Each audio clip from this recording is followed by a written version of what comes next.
السلام عليكم ورحمة الله وبركاته. الحمد لله رب العالمين. الحمد لله نحمده ونستعينه ونؤمن به ونتوكل عليه ونعوذ بالله من شرور أنفسنا ومن سيئات أعمالنا. من يهده الله فلا مضل له ومن يضلله فلا هادي له. ونشهد أن لا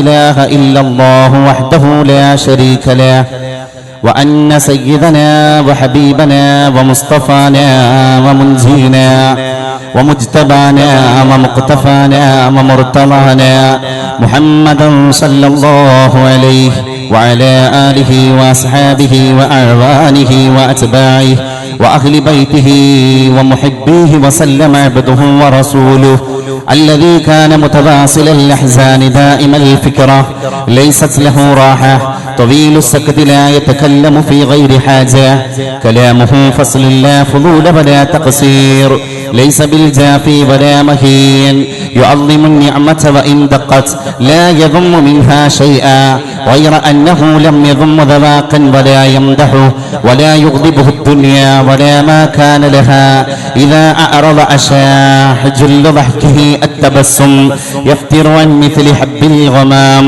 يتلألأ وجهه تلألؤ القمر ليلة البدر. اللهم فابليه عنا السلام اللهم فابليه عنا السلام اللهم فابليه عنا السلام. اذكرنا يا محمد عند ربك صلى الله عليه وسلم. ताज वाले देख कर तेरे अमामा नूर का सर झुकाते ते इलाही बोले बाला नूर का शम्म दिल मिश्कात तन सीना जुझाजा नूर का तेरे सूरज के लिए आया है सूरा नूर का. ചിന്താ സുന്ദര കാവ്യവും ലഘുതരം ബോധ്യങ്ങളും ചിന്തിപ്പൂം പദപൊങ്ങി വീഞ്ഞു നിറയും സുസ്വാടിക കിണ്ണവും കാന്തേ എന്നരികത്തിളം തന്നലായി നീ പാടാനുമുണ്ടെങ്കിലോ കാന്താരസ്ഥലി പോലും ഇന്നിവനുഹ സ്വർലോകമാണോമലേ. കാടത്തത്തെ മനസ്സിലിട്ടു കവിയായി മാറ്റുന്ന വാൽമീകമുണ്ട്. ഓടപ്പുൽ കുടരിന്റെ ഗീത എഴുതി സൂക്ഷിച്ച പൊന്നോലയും നാടന്ത പ്രഹരങ്ങളേറ്റു കിടിലം കൊൾകെ മുലപ്പാലുമായി പാടം നീന്തി വരുന്ന പൗർണമി നിനക്കാവട്ടെ ഗീതാഞ്ജലി. അബുദാബിയിലുള്ളോരെഴുത്തുപേട്ടി അന്ന് തുറന്നപ്പോൾ കത്തു കിട്ടി. എൻ പ്രിയേ നീ നിന്റെ ഹൃദയം പൊട്ടി എഴുതിയ കത്തു ഞാൻ കണ്ടു ഞെട്ടി. പെണ്ണിന്റെ ആവശ്യം അറിയാത്തൊരു ഭർത്താവ് പൊന്നൻ അവനാണവളുടെ പെറ്റിന്റെ കർത്താവ്. അവസരമാണാവശ്യത്തിന്റെ മാതാവ്. അതിനിടം കൊടുക്കുന്നവൻ വിഡ്ഢികളുടെ നേതാവ്. ഞെട്ടിപ്പോയി കൽബ് പൊട്ടിപ്പോയി. മലക്കല്ല പെണ്ണെന്നത് വല്ലാത്തൊരു വാക്കാണ്. മനസ്സിൽ വെടിവെച്ചൊരിരട്ട കുഴൽ തോക്കാണ്. മാനാഭിമാനമുള്ള പുരുഷന്റെ നേർക്കാണ്. മറുപടി പറയാനായി കഴിയുന്നതുമാർക്കാണ്. തരിച്ചു പോകും ഉള്ളം വിറച്ചു പോകും. അബുദാബിയിലുള്ളോരെഴുത്തുപെട്ടി അന്ന് തുറന്നപ്പോൾ കത്തു കിട്ടി. എൻ പ്രിയേ നീ നിന്റെ ഹൃദയം പൊട്ടി എഴുതിയ കത്തു ഞാൻ കണ്ടു ഞെട്ടി. പരിശുദ്ധമായ ഉന്നതമായ അനിർവചനീയമായ അവാച്യമായ അസുരഭസുന്ദരമായ ഈ മുഹൂർത്തമാണ് സാക്ഷി അല്ലാഹുവേ. ഈ ഒരുമിക്കലാണ് സാക്ഷി അല്ലാഹുവേ. വേർപ്പെടുത്തുന്നവനും ഒരുമിപ്പിക്കുന്നവനുമായ ഉദാത്തമായ സംവിധാനങ്ങളുടെ സൃഷ്ടികർത്താവായ അല്ലാഹുവേ, നിനക്ക് സ്തോത്രങ്ങൾ അർപ്പിച്ചുകൊണ്ട് ഞാൻ ആരംഭിക്കുകയാണ്. അൽഹംദുലില്ലാഹി റബ്ബിൽ ആലമീൻ. ഈ നീലമേലാപ്പാകുന്ന ആകാശത്തിന്റെ താഴെ ഭൗമമണ്ഡലമാകുന്ന പച്ചവിരിപ്പിന്റെ മുകളിൽ പരിശുദ്ധ തമ്പുരാനെ എല്ലാം മറന്നിട്ട് നിന്നെ സ്മരിക്കാൻ അല്ലാഹുവേ, എല്ലാത്തിനെയും വിസ്മൃതിയിലേക്ക് കൊണ്ടുപോയി നിന്നെ മാത്രം സ്മൃതി മണ്ഡലങ്ങളിലേക്ക് കുടിയിരുത്താൻ ഞങ്ങൾ സന്നിഹിതരായിരിക്കുകയാണ് തമ്പുരാനെ. ഒരു മതകലാലയത്തെ ഇന്നിന്റെ സായാഹനത്തോടുകൂടെ ഇവിടെ ഉദ്ഘാടന കർമ്മം നിർവഹിക്കപ്പെട്ടിരിക്കുകയാണ്. നമ്മുടെ മക്കള് ധന്യരായിരിക്കുകയാണ്. സദസ്സിലേക്ക് കടന്നു വന്ന വേദിയെ സമൃദ്ധമാക്കിക്കൊണ്ടിരിക്കുന്ന മഹൽ വ്യക്തിത്വങ്ങളെ, പണ്ഡിതരെ, ഉലമാക്കളെ, ഉമറാക്കളെ, മതരാഷ്ട്രീയ സാംസ്കാരിക സാമുദായിക സാമൂഹിക വിദ്യാഭ്യാസ മണ്ഡലങ്ങളിൽ വ്യക്തിമുദ്ര പതിപ്പിച്ചുകൊണ്ടിരിക്കുന്ന ഉന്നത ശീർഷരായ വ്യക്തിത്വങ്ങളെ, എന്നെ കേട്ടുകൊണ്ടിരിക്കുന്ന സഹോദരീ സഹോദരങ്ങളെ, ഇന്ത്യ മഹാരാജ്യമാകുന്ന മതേതരത്വത്തിന്റെ പൈതൃകം തുളുമ്പി നിൽക്കുന്ന ഭാരതീയ സംസ്കൃതിയുടെ മടിത്തട്ടിൽ വിനീതനായ എന്റെ ശബ്ദം ശ്രവിച്ചുകൊണ്ടിരിക്കുന്ന സഹോദര മതസ്ഥരായ ഭാരതാംബയിലെ എന്റെ സഹൃദയരായ സ്നേഹിതരെ, അള്ളാഹുവിന്റെ അപാരമായ അനുഗ്രഹം എന്ന് വേണം പറയാൻ. അവന്റെ ഒറ്റ നിദാനം കൊണ്ട് നമ്മൾ ഇവിടെ സംഗമിച്ചിരിക്കുകയാണ്. അള്ളാഹു നമ്മുടെ സംഗമത്തെ ഒരു പൊരുത്തപ്പെട്ട അമലായി നമ്മളിൽ നിന്ന് കബൂലാക്കുമാറാകട്ടെ.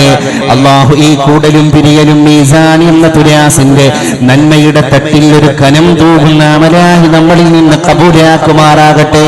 ഇത് പ്രഭാഷണത്തെക്കാൾ പ്രാർത്ഥനയുടെ പ്രത്യുത്തരം മുഴങ്ങേണ്ട സദസ്സാണ് എന്ന് നമ്മളിൽ എത്ര പേര് തിരിച്ചറിഞ്ഞു എന്റെ പ്രിയപ്പെട്ടവരെ. ഞാനിത് പറയുമ്പോഴും നിങ്ങൾ എന്നെ കേട്ടുകൊണ്ടിരിക്കുമ്പോഴും മൂകമായി ആറടി മണ്ണിന്റെ അഗാധതയിൽ നമ്മളെ കണ്ടുകൊണ്ടിരിക്കുന്ന, നമ്മളെ കേട്ടുകൊണ്ടിരിക്കുന്ന ഒരുപാട് ജന്മങ്ങള് ബർസഖിയായ ലോകത്ത് മൂകമായ ശ്മശാന മൂകതയിൽ കിടക്കുകയാണ്. ഇന്നല്ലെങ്കിൽ നാളെ നമ്മളും അവിടെ പോയി കിടക്കേണ്ടവർ. നമ്മുടെ തലയുടെയും കാലിന്റെയും മുകളിൽ മീസാൻ കല്ല് നീട്ടപ്പെടേണ്ടവർ. ആബാലവൃദ്ധം ജനങ്ങൾ ചിരിക്കുന്നു, ആശുവായി തീരും മരണം മറക്കുന്നു. ആശുപത്രി കട്ടിലാണ് കൈമാറുന്നു, ആംബുലൻസിന്റെ നമ്മെ നടുക്കുന്നു. ആതുരാ ശുശ്രൂഷകർ കൈമലർത്തുന്നു, ആരാരും അറിയാ ശ്മശാനവും പുൽകുന്നു. മാലാഖ വന്നു പിടിച്ചെന്റെ ദേഹിയെ, മാനുജന്മന്നു കണ്ടു എന്റെ ദേഹമേ. പൊട്ടിച്ചിരിച്ചു അനന്തരാമാചിരി, പൊട്ടിക്കരയരായി രൂപപ്പെടുന്നതും കാലാൾ പട വന്ന് തോളിലേറ്റുമ്പോഴും കാമനും താതനും പരിതപിക്കുമ്പോഴും കുല്ലു നഫ്സിൻ ദാഇഖത്തുൽ മൗത്ത് എന്നുള്ള ഖുർആന്റെ വചനം മറക്കല്ല സോദരാ. മയ്യത്തുകളെ നമ്മൾ കാണുകയാണ്. ഓരോ പ്രഭാത പ്രദോഷങ്ങളിലും സായാഹ്നങ്ങളിലും മധ്യാഹ്നങ്ങളിലും അപരാഹ്നങ്ങളിലും നമ്മുടെ മുമ്പിലൂടെ മയ്യത്തു കട്ടിലിൽ കിടന്നിട്ട് അവസാന ശയ്യക്ക് വേണ്ടി മണിയറ വിട്ടിട്ട് മണ്ണറയിലേക്ക് പോകുന്ന ഒരുപാട് ജന്മങ്ങളെ ഞാനും നിങ്ങളും കണ്ടവരെയാണ്. നാളെ നമ്മളവിടെ പോയി കിടക്കേണ്ടവരാണ് എന്ന തിരിച്ചറിവാൻ ഭൗതിക ലോകത്ത് എന്ത് ചെയ്യണം, ഭൗതിക ലോകത്ത് ആരാകണം, അള്ളാഹുവിനോടുള്ള കടപ്പാടിന്റെ ആഴം എത്രയാണ്, മക്കളെ നോക്കേണ്ടതിന്റെ ഉത്തരവാദിത്വത്തിന്റെ അർത്ഥഗർഭം ചുമന്ന വശങ്ങളുടെ വിശാലത എത്രയാണ്. ആകാശത്ത് വെട്ടിത്തിളങ്ങുന്ന വെള്ളി നക്ഷത്രങ്ങളിലേക്ക് നോക്കി നമ്മുടെ മാതാവ്, നമ്മുടെ പെങ്ങള്, നമ്മുടെ കുഞ്ഞു ഭാര്യ കണ്ണ് ചിമ്മണം. അവൾ നക്ഷത്രത്തിന്റെ തിളക്കത്തെ കാണണം. അവളാണ് കുടുംബിനി, അവളാണ് രാജ്ഞി, അവളാണ് സംവിധായിക, അവളാണ് താരരാജകുമാരി. അവളുടെ കാലിന്റെ ചുവട്ടിലാണ് സ്വർഗം പോലും വിരുന്നു പോയിരിക്കുന്നത്. അവളൊരു ഘട്ടത്തില് മാതാവാണ്, അവളൊരു ഘട്ടത്തില് സഹോദരിയാണ്, അവളൊരു ഘട്ടത്തില് കുടുംബിനിയാണ്, അവിടെ ഒരു ഘട്ടത്തിൽ സഹധർമ്മിണിയാണ്. അതുകൊണ്ട് ജീവിതത്തിന്റെ എല്ലാ റോഡുകളിലേക്കും പെണ്ണായി പറന്നവൾ കടന്നു പോവുകയാണ്.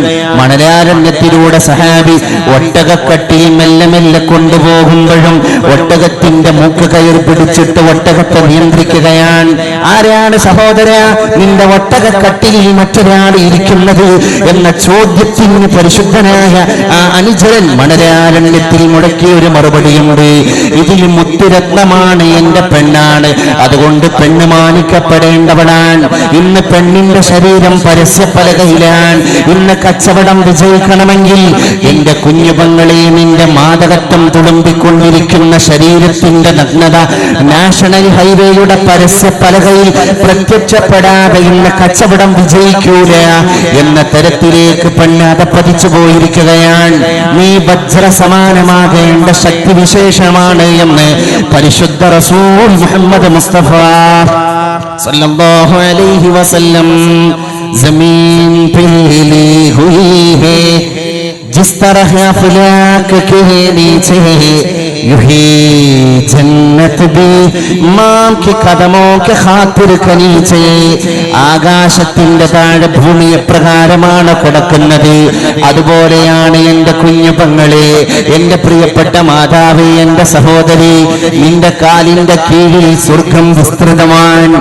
ഇത്ര വലിയൊരു ആദരവ് ലോക ചരിത്രത്തിൽ ആർക്കാണ് ലഭിച്ചു പോയത്?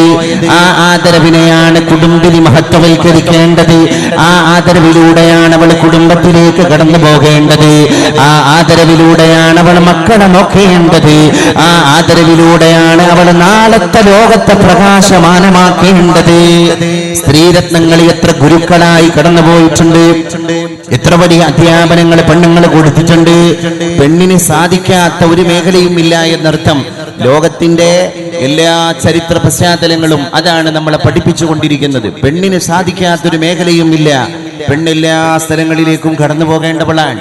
മനുസ്മൃതിയിൽ പോലും പറഞ്ഞിട്ടുണ്ട്, പിതാ രക്ഷതി കൗമാര ഭർതൃരക്ഷതി യൗവന പുത്രാരക്ഷതി വാർദ്ധക്യ സ്ത്രീ സ്വാതന്ത്ര്യമർഹതി. ആരാണൊരു പെണ്ണ് എന്ന് പറയുന്നത്? പിതാ രക്ഷതി കൗമാര. അവൾ കൊച്ചുകുട്ടിയാകുമ്പോ പിതാവിന്റെ കരവലയങ്ങളിലൂടെ സംരക്ഷണം തേടേണ്ടവളാണ്. അവൾ മുടുക്കിയാൻ, അവൾ അഭ്യസ്ത വിദ്യയാൻ, അവൾ ഒരു ശിശുവാൻ, ഒരു ബാലികയാൻ. കൗമാരത്തിലേക്ക് കടന്നു പോകുന്നതിന്റെ മുമ്പ് കൊച്ചുകുട്ടിയായ പെണ്ണേ, എന്റെ പെൺകിടാവേ, നീ നിന്റെ പിതാവിന്റെ കരവലയങ്ങൾ പിടിച്ചിട്ട് സ്വാതന്ത്ര്യത്തിന്റെ ശീതളമായ മരിപ്പച്ചയിലേക്ക് കടന്നു പോകേണ്ടവളാണ്. അടുത്ത ഘട്ടത്തിലൂടെ മനുസ്മൃതിയിലെ ശ്ലോകം സംസ്കൃത ആചാര്യനായ മനു പറയുകയാണ്, ഭർതൃരക്ഷതി യൗവന. അവൾ യുവതിയാകുമ്പോ, അവൾ യൗവനത്തിലേക്ക് കാലെടുത്ത് വെക്കുമ്പോ അവളുടെ ഭർത്താവിനാൽ സംരക്ഷിക്കപ്പെടേണ്ടവളാണ്.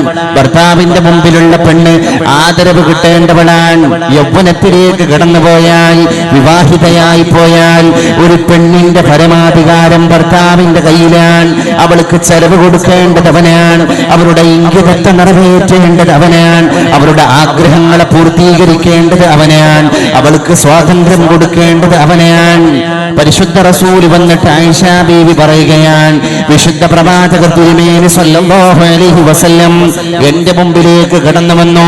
ഞങ്ങൾ സഹധർമ്മിമാരെ വിളിച്ചു, മരുപ്പറമ്പിലൂടെ നമുക്കൊരു ഓട്ട മത്സരം നടത്തിയാലോ ആയിഷ എന്ന് പ്രിയതമനായ പരിശുദ്ധ റസൂൽ സല്ലല്ലാഹു അലൈഹി വആലിഹി വസഹബിഹി വസല്ലം അവിടുന്ന് ഞങ്ങളുടെ അടുക്കൽ വന്നിട്ട് ചോദിക്കുകയാണ്, നമ്മളൊന്ന് ഓട്ട മത്സരം നടത്തിയാലോ? ഫസബഖ്തുഹു സബഖനി ഫസബഖ്തുഹു. പരിശുദ്ധ റസൂൽ വന്നിട്ട് എന്നെയും കൂട്ടി ഓടാൻ തുടങ്ങി. ഞാൻ മിടുക്കിയാണ്, ഞാൻ ആരോഗ്യമുള്ളവളാണ്, വിശുദ്ധ തിരുമേനിയേക്കാൾ പ്രായത്തിൽ കുറഞ്ഞവളാണ്. അവിടുന്നൊരു കന്യകയായ പെണ്ണിനെ വിവാഹം ചെയ്തിട്ടുണ്ടെങ്കിൽ അത് ഞാനാണ് എന്ന് ലോകത്തോട് വിളിച്ചു പറഞ്ഞ ആയിഷ സിദ്ദീഖ റളിയല്ലാഹു അൻഹ ഇവിടെ പറയുകയാണ്, ഫസബഖ്തുഹു. വിശുദ്ധ നായകനെ ഞാൻ ഓവർടേക്ക് ചെയ്തു പോയി, ഞാനാണ് വിജയിച്ചത്. ഭാര്യയും ഭർത്താവും മരുപ്പറമ്പിലൂടെ ഒറ്റ മത്സരം നടത്തിയപ്പോ എന്റെ ഭർത്താവിനെ മത്സരത്തിൽ തോൽപ്പിക്കാൻ, വിജയശ്രീലാളിതയാകാൻ ഞാൻ കടന്നു വന്നപ്പോ എന്റെ കൈ പിടിച്ചിട്ട് വെൽഡൻ പറഞ്ഞ, എന്റെ കൈ പിടിച്ചിട്ട് പ്രോത്സാഹനം തന്ന പരിശുദ്ധ റസൂലിനെ നമ്മൾ കാണേണ്ടതുണ്ട് എന്ന് 1400 മുമ്പ് പെണ്ണിന്റെ സ്വാതന്ത്ര്യം ഹനിക്കപ്പെടാനുള്ളതല്ല, അത് ലോകത്തിന്റെ മട്ടുപ്പാവിൽ പർവ്വതീകരിക്കപ്പെടാനുള്ളതാണ് എന്ന് ഉച്ചൈസ്തരം മുഴക്കാൻ കടന്നു വന്നു ഒരു പെണ്ണായി പറഞ്ഞ ആയിഷ സിദ്ദീഖ റളിയല്ലാഹു അൻഹാ. ഇതിലും വലിയൊരു സ്വാതന്ത്ര്യത്തിന്റെ മേൽവിലാസം എവിടെ നിന്ന് കൊണ്ടുവരാൻ? ഇന്ന് ചില ഫെമിനിസ്റ്റ്വാദികൾ വന്നിരിക്കാൻ, എന്റെ കർട്ടന്റെ അപ്പുറത്തിരിക്കുന്ന കുഞ്ഞുപങ്ങളെ, എന്റെ പ്രിയപ്പെട്ട മാതാവേ, ഇന്ന് ഈ പന്തലിന്റെ ചുവട്ടിലെ കഥാപാത്രം നിങ്ങളാണ്. കുടുംബിനി വീടിന്റെ വിളക്കാൻ. എങ്ങനെ നമുക്ക് ഉജ്ജ്വലമായി ജ്വലിക്കണം, എങ്ങനെ നമുക്ക് പ്രകാശം പരത്തണം, എങ്ങനെ നമുക്ക് മിസ്റിലെ മുനിസ എന്ന് പറയുന്ന പണ്ഡിതയാകണം, എങ്ങനെ നമുക്ക് വീടിന്റെ നക്ഷത്രമായി തിളങ്ങണം. അത്തരത്തിലുള്ള കർത്തവ്യബോധങ്ങളിലേക്ക് ഇസ്ലാമിലെ പെണ്ണിനെ വഴി നടത്തേണ്ടതുണ്ട്. അതിന്റെ ഏറ്റവും നവഡൈറ്റ്സ് അറ്റ്മോസ്ഫിയറിൽ നമ്മൾ കണ്ടുകൊണ്ടിരിക്കുന്ന എക്സാമ്പിളാണ് വഫിയയും സഹറവിയയും ഒക്കെ. വലിയ പണ്ഡിത വരേണ്യരായ സ്ത്രീ രത്നങ്ങൾ ഇന്ന് സമുദായത്തിന്റെ മുഖ്യധാരയിലേക്ക് ഇറങ്ങാൻ തുടങ്ങിയിട്ടുണ്ടെങ്കിൽ അൽഹംദുലില്ലാഹ്, അത് സമസ്ത കേരള ജമിയത്തുൽ ഉലമാ നേതൃത്വം കൊടുത്തുകൊണ്ടിരിക്കുന്ന ഈ അഹ്ലുസുന്നത്ത് വൽ ജമാഅത്തിന്റെ ആശയാദർശ പ്രകാരം മുന്നോട്ട് ഗമിച്ചുകൊണ്ടിരിക്കുന്ന ഈ സിലബസാണ്, ഈ പാഠ്യപദ്ധതിയാണ്.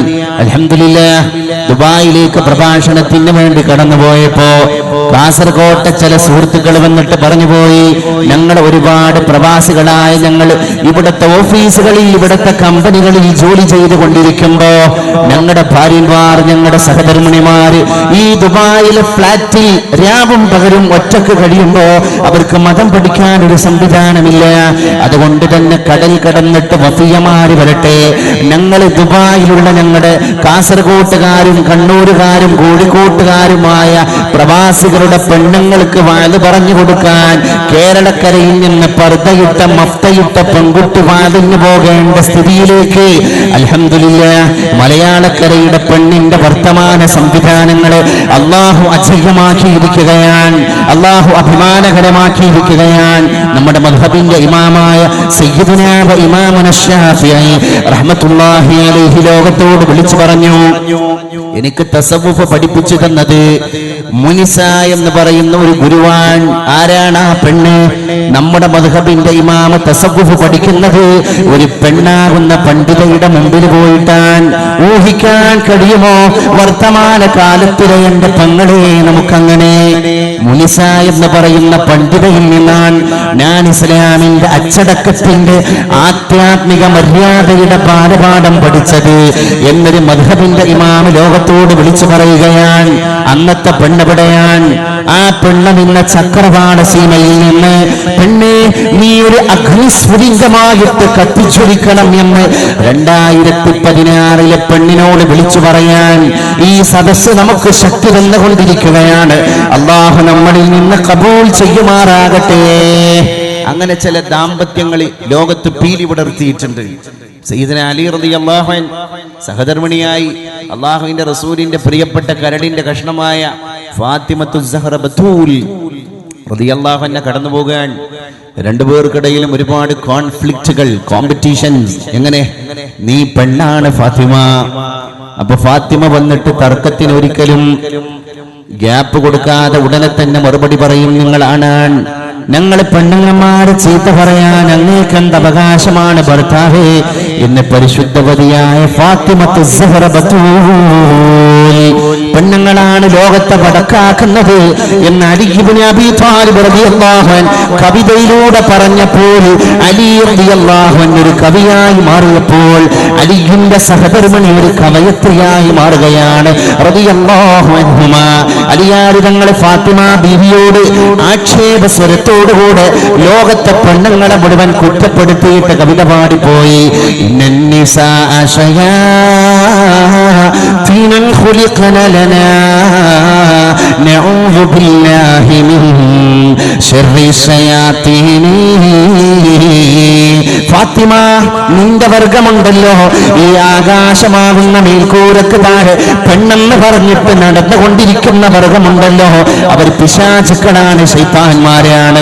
ഇന്നൻ നിസാഅ ശയാതീനൻ ഖുലിഖന ലനാ, ഞങ്ങൾ ആണുങ്ങൾക്ക് വേണ്ടി പടക്കപ്പെട്ട പിശാചുക്കളാണ് ഈ പെണ്ണുങ്ങൾ. അതുകൊണ്ട് നഊദു ബില്ലാഹി മിൻ ശർരി ശയാതീനി, ഇത്തരം പിശാചുക്കളുടെ ശർറിൽ നിന്ന് അല്ലാഹുവിനോട് ഞങ്ങൾ കാവലിനെ തേടുകയാണ് എന്ന് പരിശുദ്ധ റസൂലിന്റെ രക്തമായി പറന്ന ഫാത്തിമാന്റെ മുഖത്ത് നോക്കി മണിയറയിൽ വെച്ച് കവിത പാടിപ്പോയി. അല്ലാഹുവിന്റെ റസൂലിന്റെ മരുമകനായ ഫാത്തിമാന്റെ ഭർത്താവായ സയ്യിദുനാ അലിയും കറമല്ലാഹു വജ്ഹ, അത് ചില്ലറക്കാരനല്ല. അന മദീനത്തുൽ ഇൽമി വഅലിയും ബാബുഹാ, ഞാൻ വിജ്ഞാനത്തിന്റെ പട്ടണമാണെങ്കിൽ ഞാനാകുന്ന വൈജ്ഞാനിക പട്ടണത്തിലേക്ക് കടന്നു വരാൻ ഒരു കവാടമുണ്ടെങ്കിൽ അത് എന്റെ ഫാത്തിമാന്റെ ഭർത്താവായ അലി ഇബ്നു അബീ ത്വാലിബ് റളിയല്ലാഹു അൻഹുവാണ് എന്ന് ലോകത്തിന്റെ ആചാര്യൻ വിളംബരം ചെയ്ത ഒരു കഥാപാത്രമുണ്ടെങ്കിൽ അതാണ് പെണ്ണിനെ കുറ്റപ്പെടുത്തിയിട്ട് കവിത പാടിയ ഫാത്തിമാന്റെ ഭർത്താവ് അലി ഇബ്നു അബീ ത്വാലിബ് റളിയല്ലാഹു അൻഹു.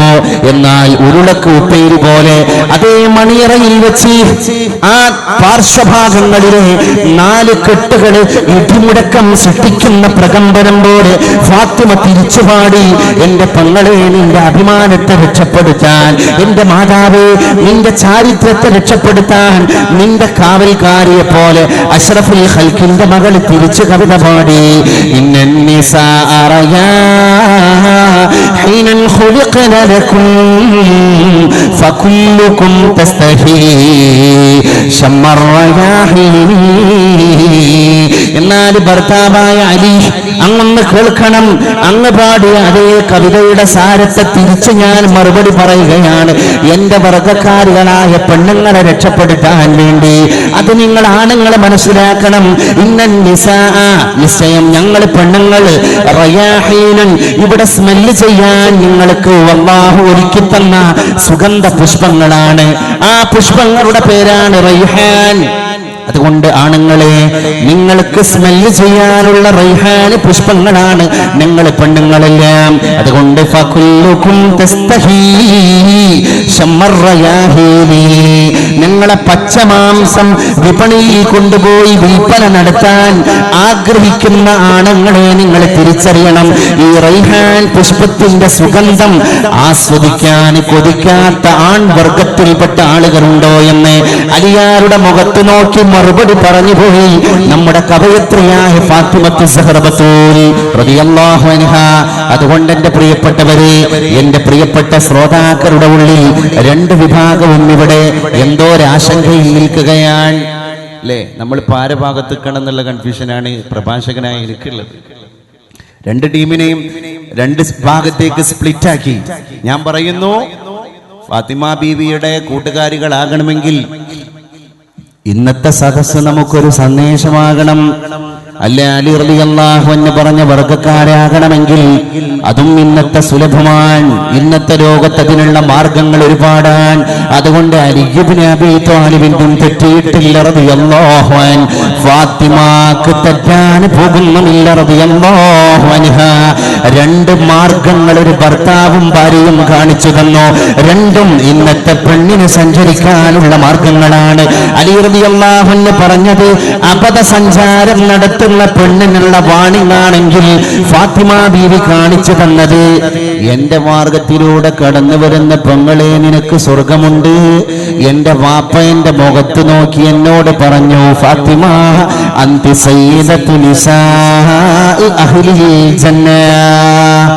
അപ്പൊ ചാരിത്രം എന്ന് പറയുന്ന സാധനത്തിന് ചില സാഹചര്യങ്ങൾ ഉണ്ടാകുന്നുണ്ട്. ചാരിത്രം സംശുദ്ധമാകാനും സാഹചര്യങ്ങളാണ്. ചാരിത്രം ധ്വംസിക്കപ്പെടുന്നതും സാഹചര്യങ്ങളുടെ പേരിലാണ്. പണ്ടത്തെ കാലത്ത് പ്രവാസിയായ ഭർത്താവ് ഗൾഫിൽ പോയി ഒരുപാട് കാലം അവിടെ പ്രവാസലോക ജീവിതം അനുഭവിച്ചു തീർക്കുമ്പോഴും ഭാര്യ ഇവിടെ അങ്ങോട്ട് കത്തെഴുതാൻ, എത്രയും ബഹുമാനപ്പെട്ട എന്റെ പ്രിയ ഭർത്താവ് വായിക്കുവാൻ സ്വന്തം ഭാര്യ എഴുതുന്നു എന്തെന്നാൽ ഏറെ പീരീശത്തിൽ ചൊല്ലിടട്ടെ വാസലാം ഞങ്ങൾക്കെല്ലാം സുഖമാണിവിടെ എന്ന് തന്നെ എഴുതിയിടട്ടെ അതുപോലെ നിങ്ങൾക്കെല്ലാവർക്കും സുഖമാണെന്നെല്ലാം കരുതി സന്തോഷിക്കട്ടെ. ആ ഭാര്യയുടെ ഒരു പക്വത നോക്കി നിങ്ങൾ. എസ് എ ജമീലിന്റെ ഈ വരികൾ തന്നെ ഭാര്യ അങ്ങോട്ട് ഭർത്താവിനെ കുശലാന്വേഷണങ്ങൾ നടത്തിയിട്ട് പ്രവാസിയായ ദുബായിൽ, അബുദാബിയിൽ, സൗദി അറേബ്യയിൽ, ഖത്തറിൽ, ഒമാനിൽ, കുവൈത്തിൽ, ബഹ്റൈനിൽ ജോലി ചെയ്യുന്ന കടൽ കടന്നിട്ട് പോയ തന്റെ പ്രിയതമനായ ഭർത്താവ് ഇവിടെ നിന്ന് പോയിട്ട് വിട്ടുപിരിഞ്ഞിട്ട് 5 വർഷമായി, 6 വർഷമായി, 7 വർഷമായി. പണ്ടത്തെ പ്രവാസത്തിന്റെ ദൈർഘ്യം അങ്ങനെയാണ്. ആ കാലഘട്ടത്തിൽ പ്രിയപ്പെട്ട ഭർത്താവിനെ കുശലാന്വേഷണങ്ങൾ പറഞ്ഞിട്ട് ഭാര്യ കത്തെഴുതുമ്പോ ഞങ്ങൾക്കെല്ലാം സുഖമാണിവിടെ എന്ന് തന്നെ എഴുതിയിടട്ടെ. അതൊരു മനഃപൂർവമായ പ്രയോഗമാണ്. ഞങ്ങൾക്ക് സുഖാണ് എന്ന് എഴുതട്ടെ എന്നല്ല, പിന്നെ എന്ന് തന്നെ എഴുതട്ടെ. ആക്ച്വലി ഇവിടെ ഒരു സുഖമില്ല. നിങ്ങളില്ലാതെ എന്ത് സുഖം പ്രിയതമനായ ഭർത്താവ് എന്ന് പറയാതെ പറഞ്ഞുപോയ പക്വമതിയായ ഭാര്യയെ കേരളക്കരയിൽ വർഷങ്ങൾക്ക് മുമ്പ് നമ്മൾ കണ്ടതാണ്. എന്നിട്ട് ഈ ഭാര്യ ഭർത്താവിനോട് മറുപടി പറയാം. 2-4 കൊല്ലം മുമ്പ് നിങ്ങൾ വന്നേ 8-10 ദിനം മാത്രം വീട്ടിൽ നിന്ന് അതിലുണ്ടായൊരു കുഞ്ഞിന് 3 വയസ്സായിന്നേ അവനിന്നും ചോദിക്കും ബാപ്പായ വീടേന്ന് കുഞ്ഞി പൈതലല്ലേ ആ മുഖം കാണാൻ പുതി നിങ്ങൾ കൂമില്ലേ. അതാണ് ഞാൻ പറഞ്ഞ പക്വത. ഇത്രയും കാലം പ്രവാസലോക ജീവിതത്തിന്റെ വിശാലമായ ദൈർഘ്യമുണ്ടായിട്ടും എല്ലാം ക്ഷമിച്ചിട്ട് ഈ ഭാര്യ പറയാൻ 2-3-4 കൊല്ലം മുമ്പ് നിങ്ങൾ വന്നു, 8-10 ദിവസം കമ്പനിയിലെ എംപ്ലോയി ആയി നിങ്ങൾക്ക് ആകെ മാനേജർ തന്ന ലീവ് 10 ദിവസമാണ്. 8-10 ദിനം മാത്രം വീട്ടിൽ നിന്ന് അതിലുണ്ടായൊരു കുഞ്ഞിന് 3 വയസ്സായിന്ന് അവനെന്നും ചോദിക്കും ബാപ്പായ വീടേന്ന്. ആ നൊമ്പരം പേറിയ മലയാളക്കരയുടെ ഒരു പ്രവാസലോക ജീവിതത്തിന്റെ വൃത്താന്തം പഴയ കാലങ്ങളിൽ ആ പുരാണങ്ങളുടെ കെട്ടടിക്കാനുണ്ടായിരുന്നു. വിശിഷ്യ നമ്മുടെയൊക്കെ ഈ സറൗണ്ടിങ്സ് എന്ന് പറഞ്ഞാൽ പ്രവാസികളെ കൊണ്ട് സമ്പന്നമായ ഒരു ഏരിയയാണ്. മലപ്പുറം ജില്ലയിൽ തന്നെ ഏറ്റവും കൂടുതൽ പ്രവാസികളെ കണക്കെടുപ്പ് നടത്തി നോക്കുകയാണെങ്കിൽ നമ്മുടെ ഈ പ്രദേശമൊന്നും അതിൽ നിന്ന് ഭിന്നമാകൂല, വേറിട്ട് പോകൂല. അത്രമേൽ പ്രവാസികളുടെ സാന്നിധ്യവും സാന്ദ്രതയും നമ്മുടെ നാട്ടിൽ നല്ലോണുണ്ട്. എന്നാൽ ആ പ്രവാസത്തിന്റെ നൊമ്പരങ്ങളും വിരഹങ്ങളും എല്ലാം ശരിക്ക് സാക്രിഫൈസ് ചെയ്യാൻ അതായിരുന്നു ഒരു റിയൽ ടോളറേഷൻ. യഥാർത്ഥ സഹനമായിരുന്നു, അതിജീവനമായിരുന്നു, ഓവർകമ്മിങ് ഒരു അതിജീവനമായിരുന്നു. ആ അതിജീവനം ശരിക്കും നിർവഹിച്ച് ഭാര്യ നിൽക്കേണ്ട സ്റ്റാൻഡിൽ നിന്നപ്പോ നമ്മുടെ കുട്ടികൾക്ക് വേലിച്ചാടി പോകേണ്ട അവസ്ഥ ഉണ്ടായിട്ടില്ല. നമ്മുടെ കുട്ടിക്ക് കാമുകരുമായി സല്ലപിക്കാൻ സമയത്തെ തേടേണ്ട ഒരവസ്ഥ വന്നിട്ടില്ല. നമ്മുടെ ആണായാലും പെണ്ണായാലും നമ്മുടെ മക്കൾ അങ്ങാടിക്കവലയിലേക്ക് പോയപ്പോ കണ്ണ് മഞ്ഞളിച്ചു പോകുന്ന ദുരവസ്ഥ കടന്നു വന്നിട്ടില്ല. നമ്മുടെ ഒരു രക്ഷിതാവിനും തല താഴ്ത്തി നടക്കേണ്ട ഗതികേട് വന്നിട്ടില്ല. എന്റെ മകൻ ദുരാചാരങ്ങളിൽ പിടികൂടപ്പെട്ടു എന്ന് പറയുന്ന വാർത്ത പത്രദ്വാര നമുക്ക് കേൾക്കേണ്ടി വന്നിട്ടില്ല. എവിടെയാണ് തകർച്ച പറ്റിയത്? അതുകൊണ്ട് ഒരു പിതാവിന്റെ അഭാവമാണ് നമ്മുടെ കുട്ടികളെ വഴിപിഴപ്പിച്ചത് എന്ന് പറയുക അസാധ്യമാണ്. അന്നും പിതാവിന്റെ അഭാവമാണ്. അന്നും ഇവിടെ ആണുങ്ങൾ കടൽ കടന്ന് പോയിട്ടുണ്ട് ഗൾഫിലേക്ക്. പക്ഷെ അവിടെ മക്കൾ പഴച്ചു പോയിട്ടില്ല. കാരണം ഒരു പക്വമതിയായ വിളക്ക് വീട്ടിൽ ജ്വലിക്കുകയാണ്.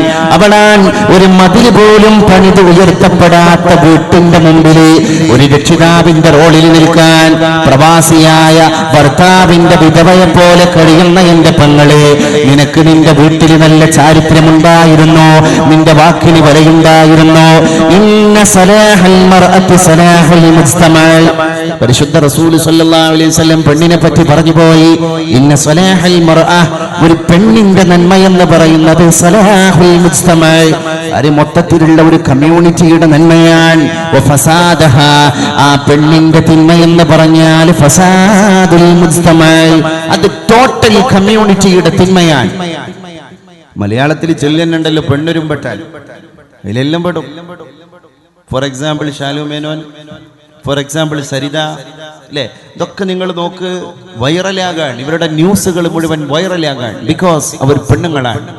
അതിന്റെ ഒറ്റ പേരിൽ ഇന്ന സലാഹൽ മർഅ.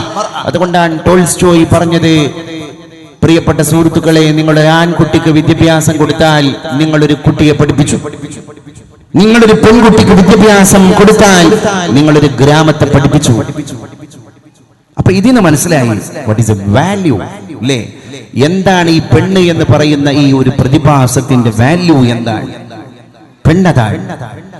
ഗ്ലാസ് എന്നാണ് ഇസ്ലാം പെണ്ണിനെ പരിചയപ്പെടുത്തിയത്. നമ്മുടെ സംഘാടക സുഹൃത്തുക്കൾ നിങ്ങളെ സമീപിക്കുന്നുണ്ട്. അൽഹംദുലില്ലാഹ്, നമ്മുടെ സമസ്തയുടെ ആചാര്യൻ ബഹുമാനപ്പെട്ട തങ്ങൾ തന്നെ ഇതിനുമായി ബന്ധപ്പെട്ട ഔദ്യോഗികമായൊരു ഡിക്ലറേഷൻ നടത്തിയത് കൊണ്ട് ഞാൻ ഇനി പറയുന്നത് അധികപ്പറ്റാകും. അതുകൊണ്ട് എല്ലാവരും കണ്ടറിഞ്ഞ് വളരെ ആവേശത്തോടുകൂടെയാണ് നാട്ടിലും മറുനാട്ടിലൊക്കെ ഉള്ള നമ്മുടെ ഈ നാട്ടുകാർ, ഇതിൽ പ്രവാസികളുണ്ട്, ഈ നാട്ടുകാരുണ്ട്, വളരെ ആവേശത്തോടുകൂടെയാണ് ഇത്രയും കളർഫുള്ളായ ഒരു പരിപാടി, അതും വളരെ പ്രീ പ്ലാൻഡ് ആയിട്ടാണ് നമ്മുടെ സുഹൃത്തുക്കള്, നമ്മുടെ കർമ്മധീരരായ സംഘാടകർ ഈ നാട്ടിന് വേണ്ടി സമർപ്പണം നടത്തിയിരിക്കുന്നത്.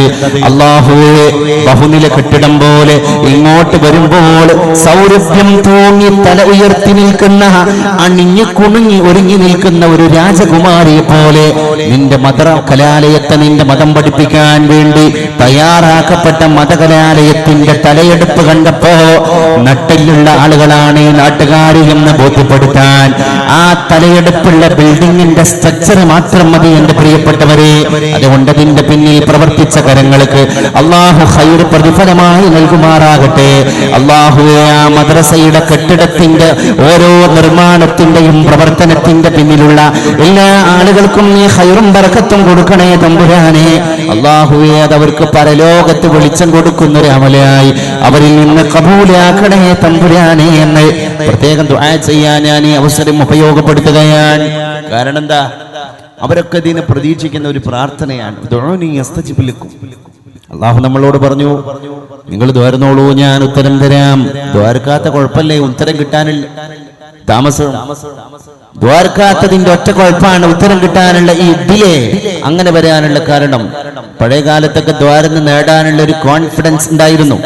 ഇന്ന് ആ ഒരു ധീരമായ സമീപനം നമ്മളിൽ നിന്ന് അന്യമായിരിക്കുകയാണ്. ഇത്ര ആളുകൾ കൂടിയിട്ടുണ്ട്. ഇതിൽ തഹജ്ജുദ് പതിവാക്കുന്ന ഉമ്മമാർ, ഇതിൽ ദുആ മുടക്കാത്ത ഉപ്പമാർ, അള്ളാഹുവിന്റെ മാർഗത്തിൽ ദിക്റുകളിലായി, ഔറാദുകളിലായി, വിർദുകളിലായി പടച്ച തമ്പുരാനോട് ഹൃദയ സാമീപ്യം സൃഷ്ടിച്ചെടുത്ത ആളുകൾ, അവരെ കൂട്ടത്തിൽപ്പെട്ട ഒറ്റാരുടെ ആമീൻ അല്ലാഹു കബൂലാക്കിയാൽ നമ്മളെല്ലാം രക്ഷപ്പെട്ടു പോയി. അതാണ് നമ്മുടെ കൂട്ടമായുള്ള ദുആഇന്റെയും നമ്മുടെ സംഘടിത സ്വഭാവത്തിന്റെയും നമ്മുടെ സമ്മേളനങ്ങളുടെയും എല്ലാം പ്രത്യേകത. മുസ്ലിം സമുദായം കേരളത്തിൽ നേടേണ്ടത് നേടിയത് സമ്മേളനങ്ങളിലൂടെയാണ്. ജാമിഅ നൂരിയയുടെ സമ്മേളനത്തിൽ ഇപ്പോഴും ഒരു പോസ്റ്ററിന്റെ പോലും അകമ്പടിയില്ലാതെ 10,000കണക്കിന് ആളുകൾ ആ വിശാലമായ മൈതാന പരപ്പിലേക്ക് ഒഴുകി വരുന്നത് അവിടുത്തെ ദുആ പ്രതീക്ഷിച്ചിട്ടാണ്. ദുആ കഴിഞ്ഞാൽ പിരിഞ്ഞു പോകുന്ന എത്ര ആൾക്കാരെ ജാമിഅന്റെ സമ്മേളനത്തിന് നമ്മൾ കാണാം. തൃപ്പനച്ചി ഉസ്താദ് ഇവിടെ പോയി പരാതി പറയുമ്പോൾ, ഓപ്പറേഷൻ ഉണ്ട് ഉസ്താദ് എന്ന് പറയുമ്പോൾ എത്ര ആളുകളോടാണ് പറഞ്ഞത്, ഓപ്പറേഷൻ അവിടെ നിൽക്കട്ടെ, ഓപ്പറേഷന് വേണ്ടിയിട്ടുള്ള പടക്കോപ്പുകളെ സ്വരുക്കൂട്ടാൻ അവിടെ വരട്ടെ. കാണമ്പാടി ഉസ്താദ് ദുആക്ക് നേതൃത്വം കൊടുക്കുന്ന ജാമിഅന്റെ സമ്മേളനത്തിൽ പോയി നീ ആമീൻ പറ. നിനക്ക് വേണ്ടി ആമീൻ പറയാൻ ആ ജനലക്ഷങ്ങൾക്കിടയിൽ ഒരു ബിന്ദുവായി ഞാനും ഉണ്ടാകുമടാ എന്ന് ആ കൊടിമരത്തിന്റെ ആ പാർശ്വഭാഗത്ത് നിന്ന് തൃപ്പനച്ചി ഉസ്താദ് പറഞ്ഞയച്ച എത്ര ആളുകളാണ് ഓപ്പറേഷൻ ഇല്ലാതെ ജീവിതത്തിന്റെ ആരോഗ്യകരമായ വ്യവസ്ഥിതിയിലേക്ക് തിരിച്ചു നടന്നത്. അതാണ് നമ്മുടെ ഏറ്റവും വലിയ ജീവിതത്തിന്റെ വൃത്താന്തത്തിലെ അള്ളാഹുവിനോട് എടുത്തു പറയാനുള്ള ഐശ്വര്യം. അല്ലാതെ നമ്മളായിട്ട് എന്ത് നേടി? അതുകൊണ്ട് ഞാൻ എന്റെ സഹോദരിയിലേക്ക് തിരിച്ചു വരികയാണ്. ഫാത്തിമ ബീവി പറഞ്ഞതും തെറ്റല്ല, അലി റളിയല്ലാഹു അൻഹു പറഞ്ഞതും തെറ്റല്ല. ഇന്ന സലാഹൽ മർഅതി സലാഹൽ മുജ്തമഅ. ഒരു പെണ്ണിന്റെ നന്മ എന്ന് പറയുന്നത് അത് ഒരു സമുദായത്തിന്റെ തന്നെ നന്മയാണ്. പെണ്ണിന്റെ സെക്യൂരിറ്റിക്ക് വേണ്ടി ഇസ്ലാം ഒരുപാട് കാര്യങ്ങൾ പറഞ്ഞിട്ടുണ്ട്. അത് യഥോചിതം നമ്മൾ പാലിക്കുകയാണെങ്കിൽ ഒരു കുഴപ്പമില്ലാതെ 100% പെണ്ണിന് ഇസ്ലാം കൊടുത്ത പ്രസ്റ്റീജ്, പെണ്ണിന് ഇസ്ലാം കൊടുത്ത ഫുൾ സ്റ്റാറ്റസ്, ആ സ്റ്റാറ്റസോടുകൂടെ തന്നെ നടന്നു പോകാൻ സാധ്യമാണ്. ഇസ്ലാം അർഹിക്കുന്ന, ഇസ്ലാം അനുശാസിക്കുന്ന കർമ്മശാസ്ത്ര നിയമങ്ങളെ പെണ്ണെ നീ പാലിക്കുമോ? എന്നാൽ നിനക്ക് ഒറ്റക്ക് സനാ മുതൽ ഹദർമൗത്ത് വരെ നടന്നു പോകാം. ഒരാന പോലും, ഒരു ആൺകുട്ടി പോലും നിന്റെ ശരീരത്തിൽ കൈവെക്കൂല. നിനക്ക് ഞാൻ ഗ്യാരണ്ടിയാണ്, ചെന്നായെ അല്ലാതെ മറ്റൊന്നിനെയും നിനക്ക് ഭയപ്പെടേണ്ടി വരൂല. മരുപ്പറമ്പിലൂടെ അലക്ഷ്യമായിട്ട് നടന്നുകൊണ്ടിരിക്കുന്ന ചെന്നായെ പറ്റി പറയാൻ എനിക്ക് അവകാശമില്ല. ചെന്നായ ഭഗവതിരിവില്ലാത്ത ജീവിയാണ്. അതുകൊണ്ട് ചെന്നായയുടെ കാര്യത്തിൽ ജാമ്യം നിൽക്കാൻ മുഹമ്മദ് ആളല്ല പെങ്ങളെ, അല്ലാതൊരു ആണ് പോലും നിന്റെ മേത്ത് കൈവെക്കൂല എന്ന് പെണ്ണിനോട് പരിശുദ്ധ റസൂൽ സ്വല്ലല്ലാഹു അലൈഹി വസല്ലം അവിടെ നിന്ന് അങ്ങനെ പോലും പെണ്ണിനെ വിളിച്ചിട്ട് പറയുകയുണ്ടായി. അതുകൊണ്ട് പെണ്ണിന് ഇത്രയും വലിയ സുരക്ഷിതത്വം കൊടുത്ത നായകനെ അങ്ങയിലേക്ക് കടന്നു വരികയാണ്. ലോകത്തിന്റെ സകലമാന ബുദ്ധിജീവികളും അങ്ങയിലേക്ക് കടന്നു വന്നുകൊണ്ടിരിക്കുകയാണ്. അവിടെ നിന്ന് ലോകത്തെ പഠിപ്പിച്ച ആദർശമാണ് പെണ്ണിന്റെ സുരക്ഷിതത്വത്തിന് വേണ്ടി ഇന്ന് ഫെമിനിസം, പെണ്ണിന് വേണ്ടി ഉണ്ടാക്കപ്പെട്ട അന്താരാഷ്ട്ര തലത്തിലുള്ള സംഘടനയുടെ ആളുകൾ പോലും ഇന്ന് പരിശുദ്ധ റസൂലിന്റെ പെണ്ണിന്റെ സുരക്ഷിതത്വത്തിന് വേണ്ടിയുള്ള തത്വങ്ങളെ കടമെടുത്തുകൊണ്ടിരിക്കുകയാണ്. മുഹമ്മദുൻ അശ്റഫുൽ അറാബി വൽ അജമി മുഹമ്മദുൻ ഖൈറു മൻ യംശി അലാ ഖദമി മുഹമ്മദുൻ സിനതു ദുനിയാ വ ബഹജതുഹാ മുഹമ്മദുൻ കാശിഫുൽ ഉമ്മാതി വൽ ദുലമി മുഹമ്മദുൻ സയ്യിദുൽ കൗനൈനി വസ്സഖലൈനി വൽ ഫരീഖൈനി മിൻ ഉർബിൻ വ മിൻ അജമി. എല്ലാ ആളുകളും വാഴ്ത്തി, എല്ലാ ആളുകളും പുകഴ്ത്തി. അന്താരാഷ്ട്ര തലത്തിൽ തന്നെ ലോകത്തിന്റെ ബുദ്ധിജീവികളെ പരിശുദ്ധ റസൂൽ സ്ത്രീ സ്വാതന്ത്ര്യത്തിന് വേണ്ടി കൊണ്ടുവന്ന മാനിഫെസ്റ്റോ എന്തൊരു മിറാക്കിൾ, എന്തൊരു അത്ഭുതമാണ്. ആ അത്ഭുതങ്ങളെ പറ്റി പഠനം നടത്തിക്കൊണ്ടിരിക്കുകയാണ്. ഒന്നാമതായി അന്താരാഷ്ട്ര തലത്തിൽ തന്നെ പരിശുദ്ധ റസൂലിന്റെ സ്ത്രീ സ്വാതന്ത്ര്യത്തിന്റെ ആഹ്വാനങ്ങളിൽ കടന്നു വന്ന ഒന്നാമത്തെ മാനിഫെസ്റ്റോ എന്താണ്?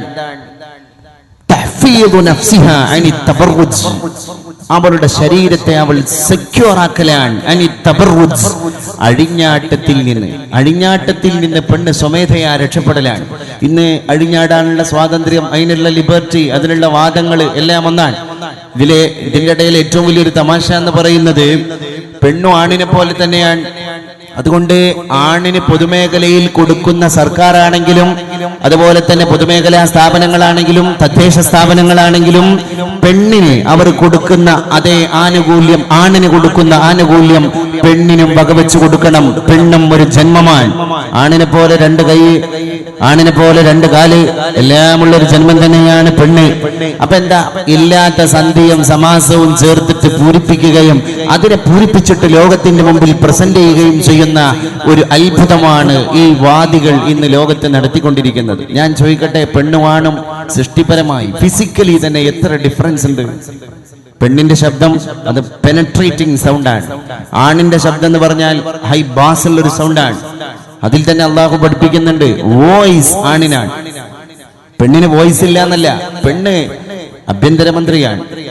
വീട്ടിലെ കാര്യങ്ങളെല്ലാം പെണ്ണിന്റെ നിയന്ത്രണത്തിലാകണം. ഞാൻ ചോദിക്കട്ടെ, 1,24,000 പരം പ്രവാചകന്മാരുടെ നായകനായ പരിശുദ്ധ റസൂൽ വീട്ടിലെ കാര്യങ്ങൾക്ക് വേണ്ടി ഉത്തരവാദിത്തം കൊടുത്തത് ഖദീജ ബീവിയുടെ കയ്യിലാണ്. ഹിറാ ഗുഹയിൽ വെച്ചിട്ട് അവിടെ അവസാനം വഹീന്റെ ഭാരം പേറി തിരിച്ചു വരുമ്പോ ഖദീജത്തുൽ കുബ്രാന്റെ മടിത്തട്ടിലേക്ക് തന്റെ തല തലചായ്ച്ച് ആയി ഖദീജ സമ്മിലൂനി ഖദീജ, എന്നെ ഒന്ന് പുതപ്പ് മൂടണേ ഖദീജ, വറക്കുകയാണ്, ശരീരം കിടിലം കൊള്ളുകയാണ്, അതുകൊണ്ട് ഖദീജ എനിക്ക് വിഷമമാവുകയാണ് എന്ന് പറഞ്ഞപ്പോ ഖദീജ ബീബി റളിയല്ലാഹു അൻഹ പരിശുദ്ധ റസൂലിനെ കാലിത്തുടയിലേക്ക് കൊണ്ടുപോയി അവിടുത്തെ തല, അവിടുത്തെ ശിരസ് ഖദീജ ബീബിയുടെ കാൽത്തുടയുടെ മുകളിൽ വെച്ചിട്ട് അതിലൂടെ കൈ ഇങ്ങനെ തലോടിയിട്ട് ഖദീജ ബീബി പറയാൻ, ഇന്നക ലതസിലുർ റഹീം, അങ്ങ് കുടുംബബന്ധം ചേർക്കുന്ന ആളാണ്, അങ്ങയുടെ സഹധർമ്മിണിയാണ് പറയുന്നത്, വതഹ്മിലുൽ കല്ല, അങ്ങ് പ്രയാസങ്ങളെ തൃണവൽക്കരിക്കുന്ന മനുഷ്യനെയാണ്, വതുഈനുൽ മൽഹൂഫ വൽ മഅദൂം, അങ്ങ് ഇല്ലാത്തവന് കൊടുക്കുന്ന വെച്ചു നീട്ടുന്ന ആതിഥ്യ മര്യാദ ലോകത്തെ പഠിപ്പിച്ച ആചാര്യനാണ്, അതുകൊണ്ട് ലാ യുഹ്സികല്ലാഹു അബദാ, അല്ലാഹു ഒരിക്കലും അങ്ങയെ വെറുതെയാക്കൂല. എന്നിട്ടാണ് ആധുനിക ഫെമിനിസ്റ്റ്വാദികൾ പെണ്ണിന്റെ വൃത്താന്തം പറഞ്ഞിട്ട് പെണ്ണ് രംഗപ്രവേശനം നടത്തണം എന്ന് പറയുന്നത്. പല പല രമണികൾ വന്നവർ പദവികൾ വാഴ്ത്തി നടുങ്ങി ഞാൻ, പല പല കമണികൾ വന്നവർ പണമെന്നോതി നടുങ്ങി ഞാൻ, കിന്നര കന്യക പോലെ ചിരിച്ചൻ മുന്നിൽ വിളങ്ങിയ നീ മാത്രം, എന്നോടരുളി എനിക്കവിടുത്തെ പൊന്നോടക്കൂടൽ മതിയല്ലോ, നിന്നോട് പുല്ലാം കുടലതെനിക്കൊരു പൊന്നോടക്കൂടലാണല്ലോ എന്ന് ചെങ്ങമ്പുഴ പണ്ട് പെണ്ണിനെ പറ്റി പറയുകയുണ്ടായി. പെണ്ണിന് വേണ്ടി ഇന്ന് പിടിയും വലിയാണ് അല്ലേ? പണ്ട് കുഞ്ചൻ നമ്പ്യാർ ഇതേ വാക്ക് പറഞ്ഞിട്ടുണ്ട്, കനകം മൂലം കാമിനി മൂലം കലഹം പലവിധ മുലകിൽ സുലഭം. രണ്ടു പേരിലാണ് ലോകത്ത് കലഹം കോലാഹലവും പ്രത്യക്ഷപ്പെടുന്നത്. ഒന്ന് കനകം, രണ്ട് കാമിനി, ഒന്ന് പെണ്ണ്, രണ്ട് സ്വർണം. രണ്ട് ഇഷ്യൂ ഇപ്പോഴും കിടക്കാണല്ലോ കേരളത്തിലും അല്ലേ? ആഭരണത്തിന്റെ പേരിൽ യാതൊരു മൂല്യമില്ലാത്ത, യാതൊരു രീതിയിൽ ഉപയുക്തമാകാൻ സാധിക്കാത്ത സാധനം ആ ആഭരണം അല്ലേ? അത് ഭക്ഷിക്കാൻ പറ്റുമോ? ഇല്ല. എന്നാൽ ആ ആഭരണത്തിന്റെ ഒരു ജ്വരം നമ്മുടെ മലയാളി സുഹൃത്തുക്കളെയാണ് പ്രത്യേകിച്ച് പിടികൂടിയിരിക്കുന്നത്. ഒരു പവൻ പൊന്നെടുക്കാൻ വേണ്ടി പോകും, എന്നിട്ടോ ആ ഒരു പവന്റെ പൊന്ന് പിറ്റേ ദിവസം ആളുകൾ ഇങ്ങനെ പറയും, എന്തേ അതിൽ എന്തൊക്കെയോ ഫാൾട്ടുകളുണ്ട്, നിന്റെ ശരീരത്തിന് മേച്ചാകുന്നില്ല. നേരെ ഭർത്താവിനെയും കൂട്ടിയിട്ട് അത് മാറ്റി കൊടുക്കാൻ വേണ്ടി പോകുക. പണിക്കൂലിയെ പറ്റി ചിന്തല്ല, പണിക്കുറവിനെ പറ്റി ചിന്തല്ല, ക്വാളിറ്റിയെ പറ്റി ചിന്തല്ല, ക്വാണ്ടിറ്റിയെ പറ്റി ചിന്തല്ല. അങ്ങനെ ലൈഫ് മാറിക്കൊണ്ടിരിക്കുകയാണ്. ഈ അമിതമായ ധൂർത്തിന്റെ ഭ്രമം മലബാറിലെ വീട്ടിന്റെ അടുക്കളയിലേക്ക് എത്തിപ്പെടാനുള്ള കാരണം നമ്മുടെ അഴകുഴമ്പൻ സമീപനങ്ങളാണ്. ആ സമീപനങ്ങളോട് രാജിയാകാൻ മുസ്ലിം സ്ത്രീക്ക് സാധിക്കണം. നിങ്ങൾക്കറിയോ, ഒരുപാട് കാലം സ്വർണത്തിന്റെ പൊട്ടും പൊടിയും കിട്ടുന്നതെല്ലാം ഒരു പാത്രത്തിൽ, അളുക്കിൽ പളുങ്കിന്റെ പാത്രത്തിൽ ഇട്ടുവച്ചു ഫാത്തിമ റളിയല്ലാഹു അൻഹാ. അങ്ങനെല്ലാം കിട്ടിയതെല്ലാം സ്വരുക്കൂട്ടി അവസാനം ഭർത്താവിന്റെ വീടായ അലി റളിയല്ലാഹു അൻഹുവിന്റെ വീട്ടിൽ നിന്ന് ഭർത്താവിന്റെ സഹായം തേടി തട്ടാനെ കിട്ടണം. തട്ടാനെ കിട്ടി, സ്വർണ്ണ നിർമ്മാതാവിനെ കിട്ടി, ആഭരണത്തെ പൂശിയെടുക്കുകയാണ്. ആ തട്ടാന്റെ കരവിരുതിൽ ഒരു സ്വർണത്തിന്റെ മാല പണി കഴിപ്പിക്കപ്പെടുകയാണ്. അങ്ങനെ നല്ലൊരു സ്വർണത്തിന്റെ മാല കിട്ടിയപ്പോ ആനന്ദത്തോടെ, ആഹ്ലാദത്തോടെ, ആനന്ദതുന്തിലയായി പരിശുദ്ധ പ്രവാചക തിരുമേനിയുടെ പൊന്നുമകൾ ഒരു സ്വർണത്തിന്റെ തങ്കമാല കഴുത്തിൽ അണിയുകയാണ്. എല്ലാ ദിവസവും തന്നെ കാണാൻ വരുന്ന പിതാവ് ഇന്നിന്റെ പ്രഭാതത്തിൽ ഒന്ന് ക്ഷോഭിച്ചുപോയി. എന്തേ ഫാത്തിമ, ഇത്രകാലം നിന്റെ കഴുത്തിൽ കാണാത്ത തങ്കത്താലി എവിടെ നിന്ന് കിട്ടി മോളെ ഫാത്തിമ എന്ന് ചോദിച്ചപ്പോ ഫാത്തിമ പറഞ്ഞുപോയി, പിതാവേ ക്ഷമിക്കണം, ഫാത്തിമാക്ക് ഒരുപാട് വർഷങ്ങളായി ഞാൻ ഈട്ടിക്കൂട്ടിയ സ്വർണത്തിന്റെ പൊട്ടും പൊടിയും കൂട്ടി എന്റെ ഭർത്താവിന്റെ സഹായത്താൽ തട്ടാനെ ഏൽപ്പിച്ചിട്ട് ഒരു സ്വർണത്തിന്റെ മാല ഉണ്ടാക്കിയതാണ് പരിശുദ്ധ പിതാവേ എന്ന് നിഷ്കളങ്കയായ മോള് മറുപടി പറഞ്ഞപ്പോ ചോദിച്ചുകൊണ്ട് പിതാവ് മറുപടി പറയാൻ, ഊരി എറിയടി ഫാത്തിമ നിന്റെ സ്വർണമാല. ഈ കമാൻഡ് പെണ്ണിന് സ്വർണ്ണ ഹറാമായതുകൊണ്ടാ? അല്ല, നീ മുഹമ്മദിന്റെ മകളാണ്. അന്തി സയ്യിദത്തു നിസാഇ അഹ്ലിൽ ജന്ന, നീ സ്വർഗത്തിലേക്ക് പോകേണ്ടവളാണ്. അതുകൊണ്ട് സ്വർഗത്തിലെ പെണ്ണുങ്ങളുടെ നായികയാണ്. എന്തോ ഒരു എഫക്റ്റിന്റെ കുറവുണ്ട് ഓപ്പറേറ്റർ. സ്വർഗത്തിലെ പെണ്ണുങ്ങളുടെ നായികയാണ്. അതുകൊണ്ട് നീ സ്വർണത്തിന്റെ മാല ഉപയോഗിക്കുന്നത് നിഷിദ്ധമായത് കൊണ്ടല്ല. ആ സ്വർണമാല ഉപയോഗം നിനക്ക് വർദ്ധിച്ചു കഴിഞ്ഞാൽ നീ മാല അണിഞ്ഞിട്ട് നിങ്ങൾ സൽക്കാരം സംഘടിപ്പിക്കുമ്പോ നിന്റെ കൂട്ടുകാരികളുടെ വീട്ടിലേക്ക് നീ ആ മാല അണിഞ്ഞ് കടന്നു പോകുമ്പോ നിന്റെ ആഭരണത്തെപ്പറ്റി നിന്റെ കൂട്ടുകാരികളായ സ്നേഹിതമാര് നിന്നോട് നല്ല അഭിപ്രായ പ്രകടനങ്ങൾ നടത്തുമ്പോൾ, നിനക്ക് കുഴപ്പമില്ല എന്ന് നിന്നെ പറ്റി ഒന്ന് തോന്നുമ്പോൾ, എന്റെ ഫാത്തിമ സ്വർഗത്തിന് വേണ്ടി ഒരുങ്ങാനുള്ള ചർച്ചകൾക്ക് പകരം മാലയെപ്പറ്റിയും ആഭരണത്തെപ്പറ്റിയും എങ്ങനെ ഭംഗിയാകണം എന്ന ചർച്ചകളിലേക്ക് നിന്റെ കൂട്ടുകാരികളോടൊപ്പം നീ കടന്നു പോകുമ്പോ എങ്ങനെയാണ് മോളെ നിനക്ക് സ്വർഗത്തിലെ പെണ്ണുങ്ങളുടെ നായികയാകാൻ കഴിയുക? അല്ലെങ്കിൽ നിനക്ക് ആ മാല അണിയാം, ലീഡർഷിപ്പ് എന്ന് പറയുന്ന പട്ടം നീ ഇവിടെ അഴിച്ചു മാറ്റണം, ഇല്ലെങ്കിൽ ഈ മാല അഴിച്ചു മാറ്റണം. എന്നാൽ നിനക്ക് സ്വർഗത്തിലെ പെണ്ണുങ്ങളുടെ നായികാ പട്ടം നിനക്ക് ധരിക്കാം. ഈ രണ്ടാലൊരു ഓപ്ഷനാണ് നിനക്കുള്ളത്. എന്താണ് പ്രശ്നം? മോണിറ്ററൊക്കെയാണ്, പക്ഷെ ആ എഫക്റ്റിന്റെ ഇടയിൽ ഇപ്പൊ റെഡി ആയിരുന്നു, വീണ്ടും പോയതാണ്. മോണിറ്ററൊക്കെ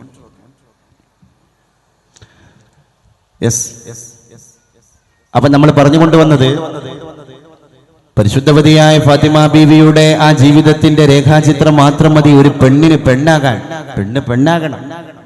അപ്പൊ ഈ ഫെമിനിസ്റ്റ് വാദികളൊക്കെ പറഞ്ഞത് ഇല്ലാത്ത സന്ധിയും സമാസവും കൊണ്ടുവന്നാണ്ട് പൂരിപ്പിക്കാൻ, ചേരുംപടി ചേർക്കാൻ. എന്തിനെ? ആണിനെയും പെണ്ണിനെയും ചേരുംപടി ചേർക്കാൻ.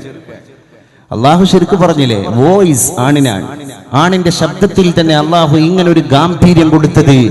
വോയിസ്, ഇംഗ്ലീഷ് ഭാഷയിൽ തന്നെ ശബ്ദത്തിന് വോയിസ് അല്ലെ, സൗണ്ട് ഉണ്ട്, പക്ഷെ വോയിസ് എന്ന് പറയുന്നതിൽ തന്നെ കിട്ടും ഇൻഫ്ലുവൻസ്, സ്വാധീനം ആണിനാണ്. അത് പൊളിറ്റിക്സിലാണെങ്കിലും ശരി, അത് സ്പിരിച്വൽ ആക്ടിവിറ്റീസിലാണെങ്കിലും ശരി, എല്ലാ കാര്യങ്ങളിലും പെണ്ണിന്റെ ശബ്ദത്തിന് അള്ളാഹു ഒരു മൃദുലത കൊടുത്തിട്ടുണ്ട്, ഒരു രാഗം കൊടുത്തിട്ടുണ്ട്, ഒരു മയം കൊടുത്തിട്ടുണ്ട്. ആ മയം നീ ജീവിതത്തിൽ പ്രകടിപ്പിക്കാൻ വേണ്ടിയാണ് എന്ന് അള്ളാഹു പറയാണ്. പിന്നെ ആണിന്റെ ശരീരം ബലവത്താണ്, എല്ലാ ഭാഗവും അങ്ങനെ തന്നെയാണ്. പെണ്ണിന്റെ ശരീരം ബലവത്തല്ല. ആണിന്റെ കൈക്കും കാലിനും നല്ല ആഴോ നീട്ടോ അള്ളാഹു കൊടുത്തിട്ടുണ്ട്. പെണ്ണിന്റെ ആണിനെ അപേക്ഷിച്ചിട്ട് കുറിയതാണ്. ഓട്ടം, ചാട്ടം, അതുപോലെ തന്നെ ഞാൻ സ്പോർട്സ് മേഖല ചർച്ച ചെയ്യില്ല. ഓട്ടം ചാട്ടം എന്നുകൊണ്ട് ഉദ്ദേശിക്കുന്നത് നമ്മൾ സാധാരണ രീതിയിൽ പൊതുമേഖലയിൽ ചെയ്തുകൊണ്ടിരിക്കേണ്ട ആക്ടിവിറ്റീസ് എല്ലാം ആണിന് സംബന്ധിയായ കാര്യങ്ങളാണ്. പെണ്ണത് ചെയ്യേണ്ടവളല്ല എന്ന് ആധികാരികമായി നമ്മളെ മതം പഠിപ്പിക്കുകയാണ്. അതിന് തർക്കമൊന്നുമില്ല. അതുപോലെ തന്നെ പെണ്ണിന്റെ അരവണ്ണം അള്ളാഹു ശരിക്കും ഒരു അലാസ്റ്റിക് സിസ്റ്റത്തിലാക്കി കൊടുത്തത്. ആണിനെ അപേക്ഷിച്ചിട്ട് തൻവങ്കി എന്ന് മലയാള ഭാഷയിൽ പറയാറുണ്ട്. അത് ആ വാക്ക് തന്നെ സൂചിപ്പിക്കുന്നത് അരഭാഗം അള്ളാഹു വിശാലമാക്കി കൊടുത്തത്. ഡെലിവറി എന്ന് പറയുന്ന പ്രോസസ് അത് പെണ്ണിനുള്ളതാണ്. അതുകൊണ്ട് അവരുടെ പ്രസവം സുഗമമായി നടക്കണം. ഇസ്ലാം ഈ കാര്യങ്ങളിലൊക്കെ ഉൾപ്പെടുത്തിയിട്ടുള്ള കെമിസ്ട്രി അത് നമ്മുടെ ജീവിതത്തിന്റെ ഒരു വലിയ സന്ദേശമാണ്. പെണ്ണ് ആരായി നിലനിൽക്കണം എന്ന തത്വങ്ങളാണ് ഇതൊക്കെ പഠിപ്പിക്കുന്നത്. അതുകൊണ്ട് ഖുർആൻ പറഞ്ഞു, പഴയകാല ജാഹിലിയ സംസ്കാരത്തിലെ പെണ്ണുങ്ങളെ അഴിഞ്ഞാടിയ പോലെ നിങ്ങൾ അഴിഞ്ഞാടാൻ പാടില്ല എന്ന് ഇസ്ലാം ശരിക്കും നമ്മളെ ബോധ്യപ്പെടുത്തുകയുണ്ടായി. ആ തബറുജ് എന്ന വാക്കിന്റെ അർത്ഥം തന്നെ അഴിഞ്ഞാട്ടമാണ്. അപ്പൊ ആ തബറുജ് എന്ന് പറയുന്ന വാക്കിനെ വിശിഷ്യ 2016 നമ്മൾ അർത്ഥം വെക്കുമ്പോ വാട്സപ്പ് അതിൽ പെടും, FB അതിൽ പെടും, സോഷ്യൽ മീഡിയ അതിൽ പെടും. ഇന്ന് കുടുംബിനിയാണ് ഒരു ചർച്ച എന്നതുകൊണ്ട് തന്നെ 2 വർഷം മുമ്പ് ഇതിനെപ്പറ്റി ആധികാരികമായിട്ട് നടത്തപ്പെട്ട പഠനത്തിന്റെ കുറച്ച് കോപ്പീസ് ഞാൻ എൻ്റെ കയ്യിൽ മനഃപൂർവ്വം കരുതിയതാണ്. വേറൊന്നുകൊണ്ടല്ല, പക്ഷെ ഇതെല്ലാം വായിച്ചു തീർക്കുക എന്നുള്ളത് ദുഷ്കരവും ശ്രമകരവുമായ ഒരു ദൗത്യമായതുകൊണ്ട് ഞാൻ അതിലേക്കൊന്നും കടക്കുന്നില്ല. ദമ്പതിമാരുടെ ഇന്റർനെറ്റ് ഭ്രാന്തിനിടെ കുഞ്ഞ് പട്ടിണി കടന്നു മരിച്ചു. ഫസ്റ്റ് ന്യൂസ്, മനോരമ റിപ്പോർട്ട് ചെയ്തൊരു ന്യൂസാണ്. ലണ്ടൻ സോൾ ഓൺ. നിങ്ങൾ ചിന്തിക്കണം, ഈ ഗെയിം കളിയിൽ കുട്ടിയെ വളർത്താനുള്ള തത്രപ്പാടിനിടെ ദമ്പതിമാർ സ്വന്തം കുഞ്ഞിനെ, അഥവാ ഈ സ്വന്തം കുഞ്ഞിനെ പോലും ഓൺലൈൻ മേഖലയിൽ മറന്നുപോയി. ഇതൊരു ഹെഡിങ് ഇട്ടിട്ട് ശരിക്ക് വ്യക്തമായി എഴുതിയിട്ട്, ഞാൻ നേരത്തെ പറഞ്ഞ കനകം മൂലം കാമിനി മൂലം കലഹം പലവിധം ഉലകിൽ സുലഭം എന്ന് പറഞ്ഞ കുഞ്ഞത്തമ്പ്യാർ ആ വരിക്ക് ശേഷം പാടിയ വേറൊരു വരിയുണ്ട്. കേരളക്കരയിലെ എല്ലാ മലയാളികളുടെയും ചുണ്ടുകളിൽ തത്തിക്കളിക്കുന്ന വരികളായി ഇതൊക്കെ. തള്ളക്കിട്ടൊരു തല്ല് വരുമ്പോൾ പിള്ളയെടുത്തു തടുക്കേയുള്ളൂ, തന്നേക്കാൾ പ്രിയമല്ല ജനത്തിനു തന്നുടലിന്നു പിറന്നത് പോലും. തള്ളയെ അടിക്കാൻ വേണ്ടിയിട്ട് ആരെങ്കിലും വരികയാണെങ്കിൽ എന്നെ തല്ലല്ലേ എന്ന് പറഞ്ഞാണ്ട് തള്ള തടിക്കുന്നത് കുഞ്ഞിനെടുത്തിട്ടാണ്. വളരെ ക്ലിയറാണ്. ഇന്റർനെറ്റ് ഭ്രാന്തിനിടെ കുഞ്ഞ് പട്ടിണി കിടന്ന് മരിച്ചു എന്നുള്ള ന്യൂസും കുഞ്ഞൻ നമ്പ്യാർ അന്ന് പാടിപ്പോയ കവിതയൊക്കെ ഒന്ന് മാച്ചാക്കുമ്പോൾ അനധിവിദൂരമായ ഭാവിയിൽ ഈ പോക്ക് സോഷ്യൽ മീഡിയയിൽ കൂടെ നമ്മുടെ പെങ്ങന്മാർ പോകുകയാണെങ്കിൽ അനധിവിദൂരമായ ഭാവിയിൽ ഇതിൻ്റെ ഇമ്പാക്റ്റ് നമുക്ക് കാണേണ്ടി വരും. This is A warning. ഞാൻ എൻ്റെ വിഷയത്തിൻ്റെ ഭാഗമായിട്ട് നിന്ന് മാത്രമാണ് ഒരു വാർണിംഗ് ആയിട്ട് ഇതിനെ സൂചിപ്പിക്കുന്നത്. അതിൻ്റെ തന്നെ ശേഷം പറയുന്നുണ്ട്, പിന്നെ കേരളം ഇന്റർനെറ്റ് ദുരന്തങ്ങളുടെ പിടിയിലേക്ക്. ഇനി നമ്മുടെ നാട്ടിലെ ക്രിമിനൽസ് എന്ന് പറയുന്നത് അടക്കാക്കള്ളനും തേങ്ങാക്കള്ളനും ഒന്നുമല്ല, സൈബർ ക്രിമിനലുകളാണ് ഇന്ന് നമ്മുടെ ലോകത്ത്. സൈബർ പ്രതികളാണ്. ഇപ്പോൾ ജയലളിതക്ക് അത്യാസന്ന നിലയിലാണ്. ജയലളിതയുടെ രോഗത്തെപ്പറ്റി മിസ്കൺസെപ്ഷൻസ് സ്പ്രെഡ് ചെയ്തതിന്റെ പേരിൽ ചെന്നൈയിൽ 2 ആളുകൾക്ക് ജാമ്യമില്ലാത്ത വകുപ്പ് ചുമത്തിയിട്ടാണ് തമിഴ്നാട് പിന്നെ പോലീസ് കേസെടുത്തിരിക്കുന്നത്. ഇത് സൈബർ ക്രൈമിൽപ്പെട്ട ഒരു ഐറ്റമാണ്. എല്ലാ മേഖലയിലേക്കും അങ്ങനെ നമ്മൾ ചിന്തിക്കുമ്പോൾ മിസ് കോൾ ഇന്നൊരു ക്രിമിനൽ കുറ്റമായി മാറാൻ പോവുകയാണ്. നമ്മുടെ റിസീവ്ഡ് കോൾസ്, നമ്മുടെ ഫോൺ, നമ്മുടെ ഡയൽഡ് നമ്പേഴ്സ്, നമ്മളെ കോണ്ടാക്ട്, എത്ര കാര്യങ്ങൾ ഇന്നൊരു പെണ്ണ് സൂക്ഷിക്കണം. ആണിന്റെ സെക്യൂരിറ്റിയെ പറ്റി തന്നെ ഏറ്റവും കൂടുതൽ വ്യാകുലപ്പെടുന്ന ഒരു കാലല്ല ഇന്ന്. ഹോട്ടലിൽ പോകാൻ വയ്യ, ഒരാൾക്ക് അത്യാവശ്യമായിട്ട് ഏതെങ്കിലും നാട്ടിൽ കുടുങ്ങിപ്പോയാൽ അവിടുത്തെ ഒരു ലോഡ്ജ് റൂം എടുത്തിട്ട് തങ്ങാൻ വയ്യ. അതുപോലെ തന്നെ ഒരു പുറത്തേക്ക് നടക്കാൻ വയ്യ. അതുപോലെ തന്നെ സംസാരിച്ചു കാണ്ട് ഏതെങ്കിലും മാളിലേക്ക് പോകുമ്പോ തന്നെ നമ്മൾ കാണാൻ you are under CCTV surveillance. ആണിന്റെ സെക്യൂരിറ്റി പോലും ചോദ്യം ചെയ്യപ്പെടുന്ന ലോകത്തിന്റെ മടിത്തട്ടിൽ പിന്നെ പെണ്ണിന്റെ സെക്യൂരിറ്റിയെ പറ്റി നമ്മൾ ചർച്ച ചെയ്യണോ? അപ്പൊ എത്ര പിന്നെ ജാഗ്രതയോടുകൂടെയാണ് നമ്മുടെ സമൂഹം ജീവിക്കേണ്ടത് എന്ന് കൂടി നമ്മൾ ഇതിൻ്റെ ഭാഗമായിട്ട് അന്വേഷണം നടത്തേണ്ടതുണ്ട്. അടുത്ത പേജ് കൂടി ഞാൻ ഒന്നുകൂടി പെട്ടെന്ന് ഓടിച്ചു പോവുകയാണ്. ഇതിൽ പറയുന്നത്, അർദ്ധരാത്രി ആളൊഴിഞ്ഞ കൊച്ചി നഗരവീതിയിൽ പെട്രോളിങ്ങിനിടെ പോലീസ് ഒരു പയ്യനെ കണ്ടു. 16-17 വയസ്സ്, ആകെ ഒരു പരുങ്ങൽ. പയ്യന്റെ പോക്കറ്റിലെ മൊബൈൽ ഫോൺ പരിശോധിച്ചപ്പോൾ അരമണിക്കൂർ മുമ്പ് വന്ന ഒരു SMS സന്ദേശം ഇങ്ങനെ: വീട്ടിൽ എല്ലാവരും ഉറങ്ങി, പിറകിലെ വാതിൽ ലോക്ക് ചെയ്തിട്ടില്ല, അവിടെ ആരും ഉണ്ടാകില്ല. ആദ്യമൊക്കെ സന്ദേശം ആരുടേതാണെന്ന് പറയാൻ പയ്യൻ മടിച്ചു. പോലീസ് മുറയായപ്പോൾ സത്യം പുറത്തു വന്നു. 9ാം ക്ലാസ്സുകാരിയായ, സ്വന്തം ആ കുട്ടി പഠിക്കുന്ന അതേ സ്ഥാപനത്തിലെ 9ാം ക്ലാസ്സുകാരിയായ കാമുകിയുടെ SMS ആയിരുന്നു ഈ ആൺകുട്ടിയുടെ 16 വയസ്സായ പയ്യന്റെ മൊബൈലിന്റെ ഇൻബോക്സിലുള്ളത്. രാത്രി 10:30 മണിക്ക് കൊച്ചിയിലെ നഗരവീതിയിൽ അങ്ങനെ ഉഴപ്പി നടക്കുന്ന പയ്യനെ ഡൗട്ട് കുടുങ്ങിയപ്പോൾ എൻ്റെ മൊബൈൽ ഇങ്ങത്താ എന്ന് പറഞ്ഞ് തൻ്റെ കയ്യിലിരിക്കുന്ന മൊബൈൽ ഒന്ന് ചെക്ക് ചെയ്തപ്പോൾ ഉണ്ടാകാൻ പോകുന്ന അധോലോക വ്യാപകമാകാൻ പോകുന്ന ഒരു വലിയ ഭവിഷ്യത്തിനെ പോലീസ് കൈയോടെ പിടികൂടുകയാണ്. മലപ്പുറം ജില്ലയിൽ ഇങ്ങനത്തെ കുറച്ച് ഇഷ്യൂ ഒക്കെ വന്നിട്ടുണ്ട്. +1കാരിയായ അവിഹിതയായ ഒരു കുട്ടിയെ, സ്ഥലം പറയാൻ ഞാൻ ആഗ്രഹിക്കുന്നില്ല, അവിഹിതയായ ഒരു കുട്ടിയെ പ്രഗ്നൻസി ടെസ്റ്റ് നടത്താൻ ഡോക്ടർമാർ സ്ലിപ്പ് കൊടുത്തു വിട്ടത് മലപ്പുറം ജില്ലയിലാണ്. +1 പഠിക്കുന്ന അവിഹിതയായ കുട്ടിയുടെ കയ്യിൽ ഒരൊറ്റ മൊബൈൽ ഫോൺ ഉണ്ടായതിന്റെ പേരിൽ പ്രഗ്നൻസി ടെസ്റ്റ് നടത്തണം.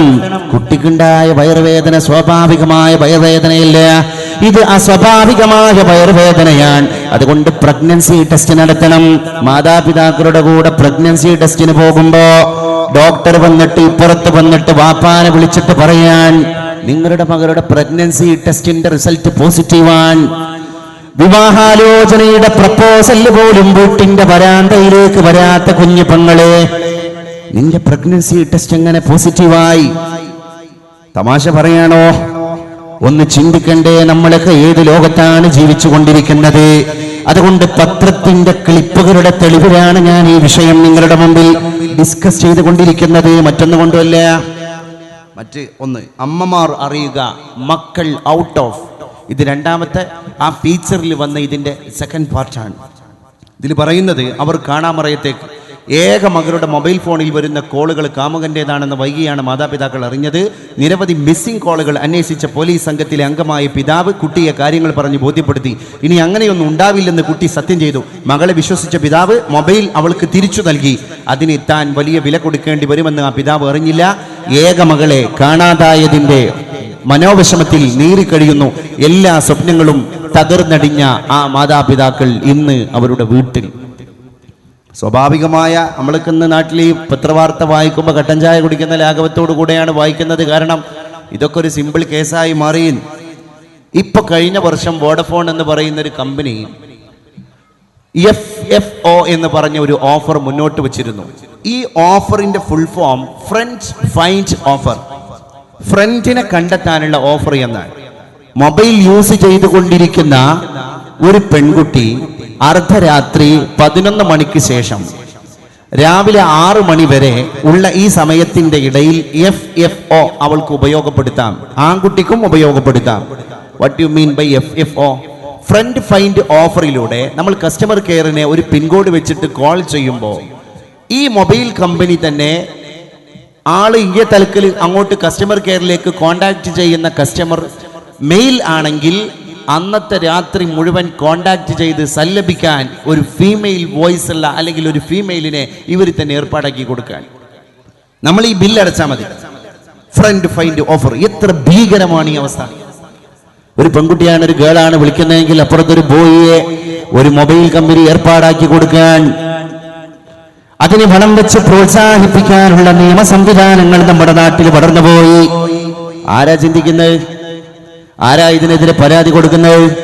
കാരണം മേലെ തലക്കൽ ഈ പരാതി വരാനുള്ള സാധ്യതകളുടെ മുഴുവൻ പഴുതും അടിച്ചിട്ടാണ് ഇങ്ങനെ ഒരു ഓഫറിനെ തന്നെ ഇവർ മുന്നോട്ട് വെക്കുക. ആ രീതിയിൽ കാര്യങ്ങൾ പോയി. ജീവിതം തകർക്കുന്ന ഓഫറുകൾ, അതിനെപ്പറ്റി പറയുന്നുണ്ട്. വിദേശത്ത് ഉന്നത ഉദ്യോഗമുള്ള അച്ഛൻ്റെ നാട്ടിൽ അറിയപ്പെടുന്ന വിദ്യാലയത്തിൽ ജോലിയുള്ള അമ്മയുടെയും പിന്നെ ഇടയിൽ പഠിക്കുന്ന ഏക മകൾ, ആ മകളെ പറ്റിയിട്ടുള്ള ഒരു വൃത്താന്തം ഈ പത്രത്തിൽ വലിയൊരു കുറിപ്പായി എഴുതി. ഇന്ന് ആ മകൾ ഈ അച്ഛൻ്റെയും അമ്മയുടെയും മകളെ അല്ല, ഒരു കോണ്ടാക്റ്റും ഇല്ല. ഇങ്ങനെ ഒരുപാട് വിഷയങ്ങൾ മൊബൈലുമായി ബന്ധപ്പെട്ട് നമ്മുടെ ജീവിതത്തിലേക്ക് കടന്നു വന്നു എൻ്റെ പ്രിയപ്പെട്ടവരെ. ഇപ്പം ഇന്റർനെറ്റ് അഡിക്ഷനെ പറ്റി നമ്മൾ വീടുകളിൽ വളരെ ഗൗരവതരമായ ഒരു അവബോധം കൊടുക്കൽ വളരെ അനിവാര്യമായി തീർന്നിരിക്കുകയാണ്. അതിൻ്റെ സൂചനകൾ പറയുന്നുണ്ട്. പ്രധാന ലക്ഷണങ്ങൾ: ജോലിയുമായി ബന്ധപ്പെട്ടതല്ലാത്ത ദിവസേന 6 മണിക്കൂറിലധികം ഇന്റർനെറ്റ് മുമ്പിൽ ചെലവിടുന്ന അവസ്ഥ ആണിലോ പെണ്ണിലോ കണ്ടാൽ അവർ ഈ രോഗത്തിന്റെ അടിമയാണ്. രണ്ടാമത്, ജീവിതത്തിലെ ബുദ്ധിമുട്ടുകൾ ഒഴിവാക്കാനായി ഇന്റർനെറ്റിന് മുമ്പിൽ പോയിട്ട് സ്വയം ഇരിക്കുക, എന്നിട്ട് സമയം ചെലവിടുക. 3, ദോഷകരമാണെന്ന് അറിഞ്ഞിട്ടും ഇന്റർനെറ്റ് ഉപയോഗം നിയന്ത്രിക്കാൻ കഴിയാതെ വരിക. ഇപ്പോൾ ഫോർ എക്സാമ്പിൾ സീരിയൽ അല്ലെങ്കിൽ ഇത്തരത്തിലുള്ള സ്മാർട്ട് ഫോണുമായിട്ട് കോൾ ചെയ്യാൻ അല്ലാതെ തന്നെ സ്മാർട്ട് ഫോണിനെ മക്കളുണ്ടായിട്ടും മക്കളെ നോക്കാനുള്ള തിരക്കിൻ്റെ ഇടയിലും മക്കളെ നോക്കാനുള്ള തിരക്കിന് പോലും സമയം കണ്ടെത്താൻ സാധിക്കാത്ത നമ്മുടെ സഹോദരി സ്മാർട്ട് ഫോണുമായി എത്ര സമയം ചെലവിടാനും അവൾക്ക് വിഷമങ്ങളില്ല, തിരക്കിൻ്റെ പ്രശ്നമില്ല, സമയമില്ലാത്ത കുഴപ്പമില്ല. ആ രീതിയിലേക്ക് ഈവൻ ഭർത്താവാകട്ടെ, ആങ്ങളെയാകട്ടെ, അല്ലെങ്കിൽ അവിവാഹിതയായ പെൺകുട്ടിയാണെങ്കിൽ അവളുമായി ബന്ധപ്പെട്ട ആൾക്കാരാകട്ടെ, എത്ര ചീത്ത പറഞ്ഞാലും പിറ്റേ ദിവസവും ഈ ഒരു പ്രവൃത്തി യാതൊരു ആലസ്യവും ഇല്ലാതെ ചെയ്യുന്നതായിട്ട് കാണുക. ഉടനടി നമ്മൾ ആ പെൺകുട്ടിയെ ഒരു സൈക്കാട്രിസ്റ്റിനെ സമീപിച്ചിട്ട് ആവശ്യമായ മനഃശാസ്ത്രപരമായ ഇടപെടലുകൾ നടത്തിയിട്ടില്ലെങ്കിൽ ഈ കുട്ടി ഇന്റർനെറ്റിന്റെ ട്രാപ്പിലാണ് എന്ന് രക്ഷിതാക്കൾ തിരിച്ചറിയണം. ഇത് മനഃശാസ്ത്ര വിദഗ്ധന്മാർ തന്നെയാണ് നമ്മുടെ മുമ്പിലേക്ക് വെക്കുന്നത്. നമ്മൾ ഈ രോഗം എന്ന് പറഞ്ഞാൽ ബ്ലഡ് ടെസ്റ്റ് ചെയ്താണ്ട് ഐഡന്റിഫൈ ചെയ്യുന്ന ഒരു രോഗമല്ലല്ലോ.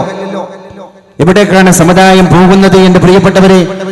അതാണ് പരിശുദ്ധ റസൂൽ സല്ലല്ലാഹു അലൈഹി വസല്ലം പെണ്ണിന്റെ സുരക്ഷയ്ക്ക് വേണ്ടി പറഞ്ഞ കാര്യങ്ങൾ ഇന്ന് അന്താരാഷ്ട്ര തലത്തിൽ ചർച്ച ചെയ്തുകൊണ്ടിരിക്കുമ്പോ അതിലൊന്നാമത്തെ വിഷയം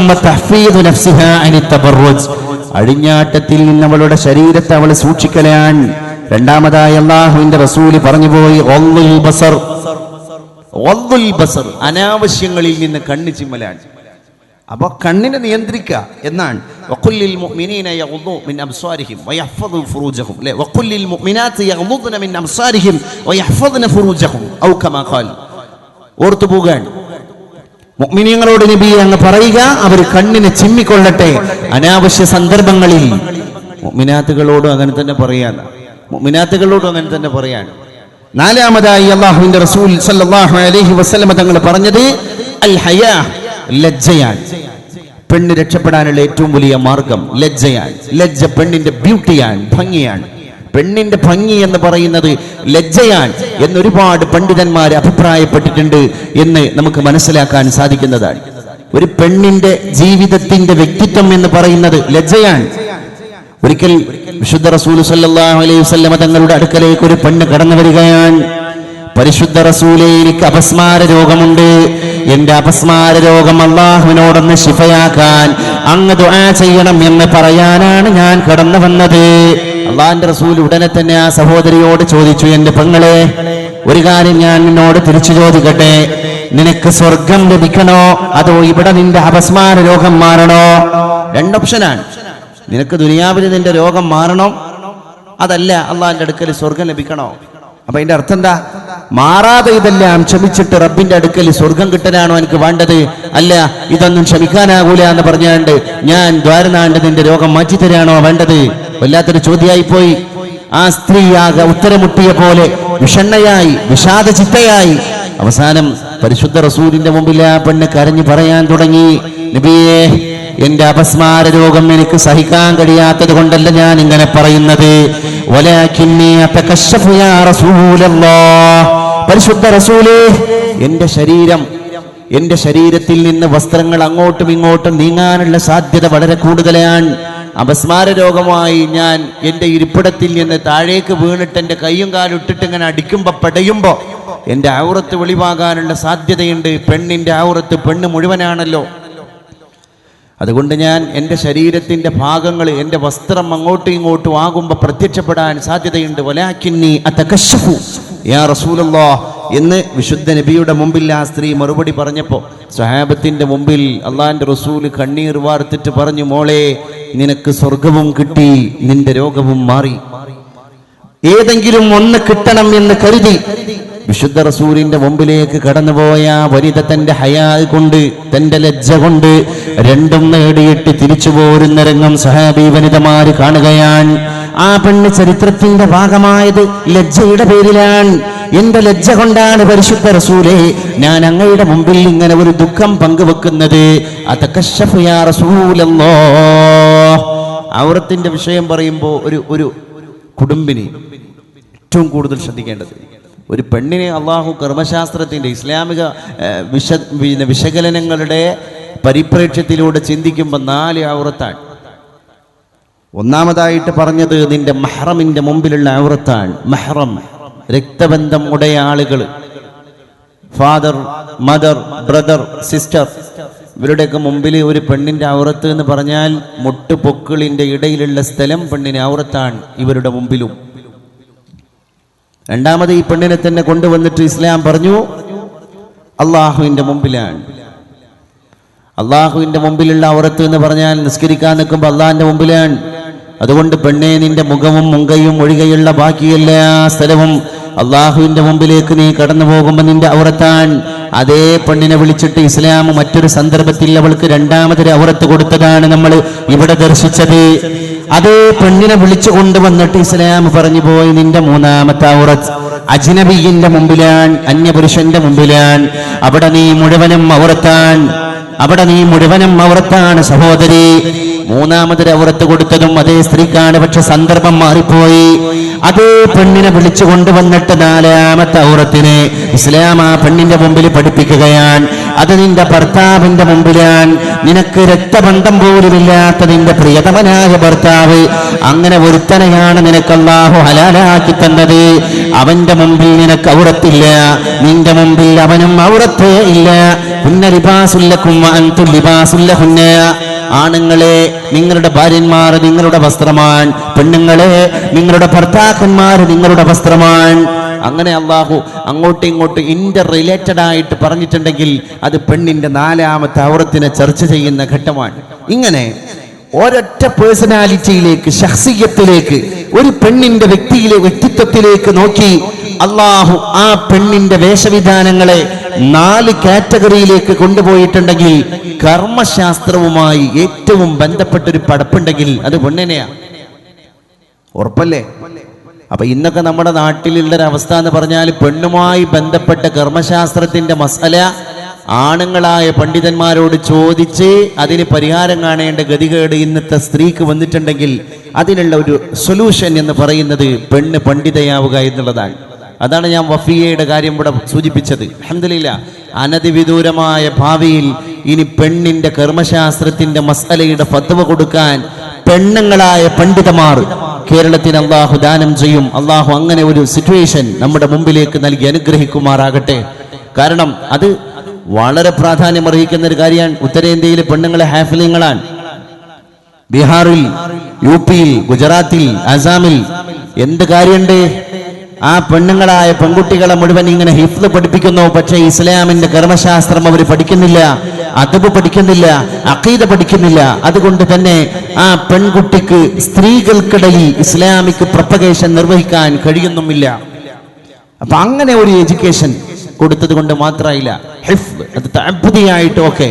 പക്ഷെ ഞാൻ പറയുന്നു, ഇത്ര ഖുർആനിന്റെ 6666 സംതിങ് ആയത്തുകളെ ഈ ബ്രെയിനിലേക്ക് കൊണ്ടുപോയി സേവ് ചെയ്ത ആ പെൺകുട്ടിക്ക് അത്രയും അപാരമായ ബുദ്ധിശക്തി ഉണ്ടെങ്കിൽ ആ ഖുർആനിന്റെ വചനങ്ങൾ പഠിപ്പിക്കാനുള്ള ഒരു ത്രാണി കൂടി ആ കുട്ടിക്ക് നമ്മൾ കൊടുക്കണ്ടേ?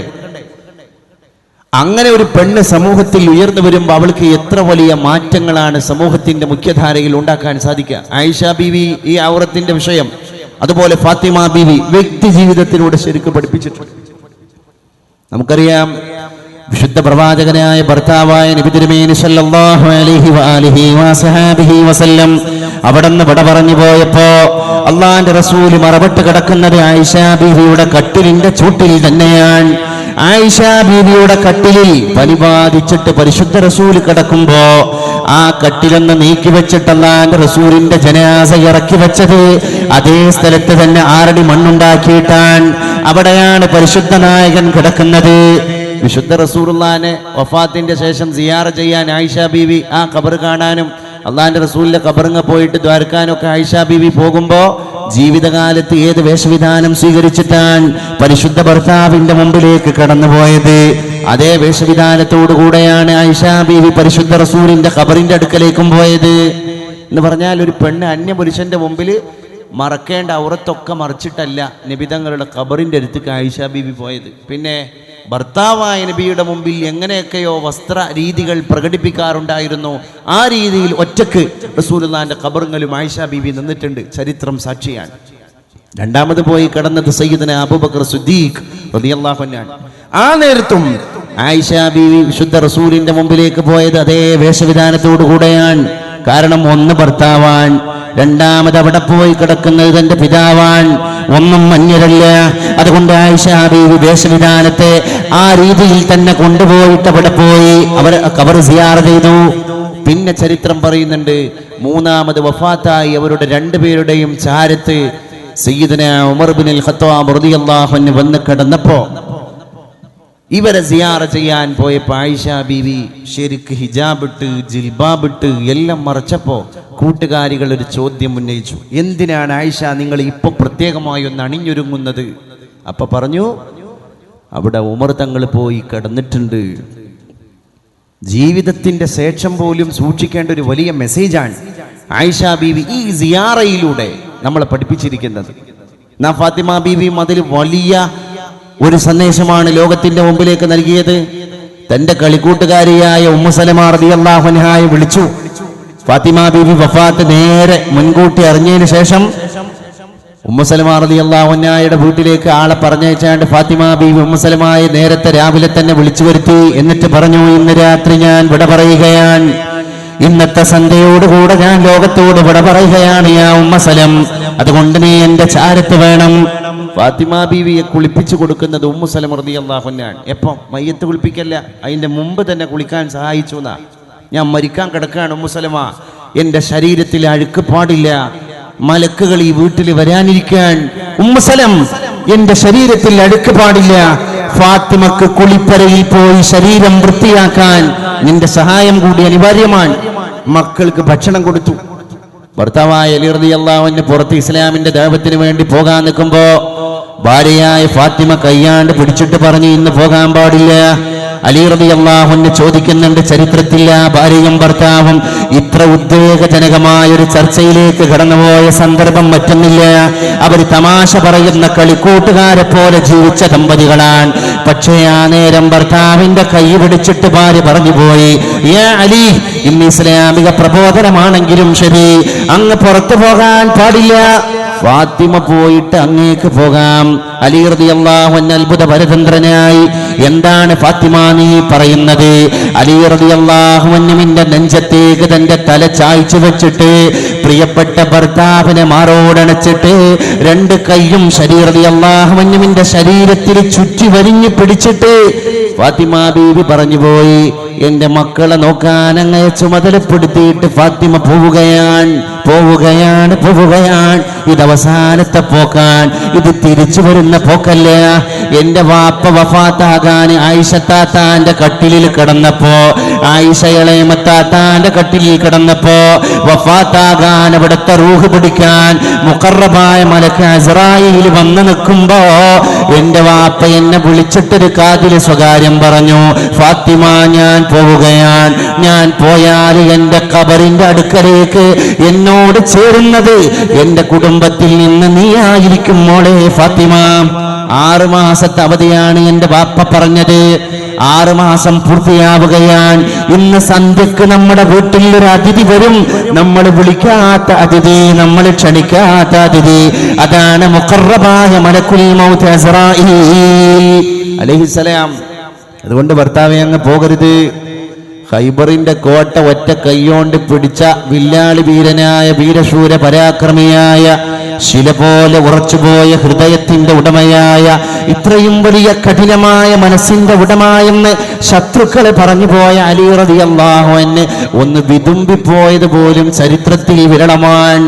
അവിടെ കൊച്ചുകുട്ടിയെപ്പോലെ പൊട്ടിക്കരഞ്ഞു പോയി, ആട്ടിൻകുട്ടിയെപ്പോലെ ഒന്ന് ചുരുങ്ങിപ്പോയി പരിശുദ്ധനായ ഭർത്താവ് അലി ഇബ്നു അബീ ത്വാലിബ് എന്ന് ചരിത്രം സാക്ഷി പറയുകയാണ്. പ്രിയപ്പെട്ടവരെ, അങ്ങനെ ഫാത്തിമ ബീവി വിട പറയുന്നതിന്റെ മുമ്പ് 2 വസിയ്യത്താൻ. ഒന്നാമത്തെ വസിയ്യത്ത് എന്താണ്? എന്നെ രാത്രി തന്നെ ഈ മയ്യത്ത് മണ്ണിലേക്ക് എടുക്കണം. ഫാത്തിമ രാത്രിയാണ് കണ്ണടക്കുക.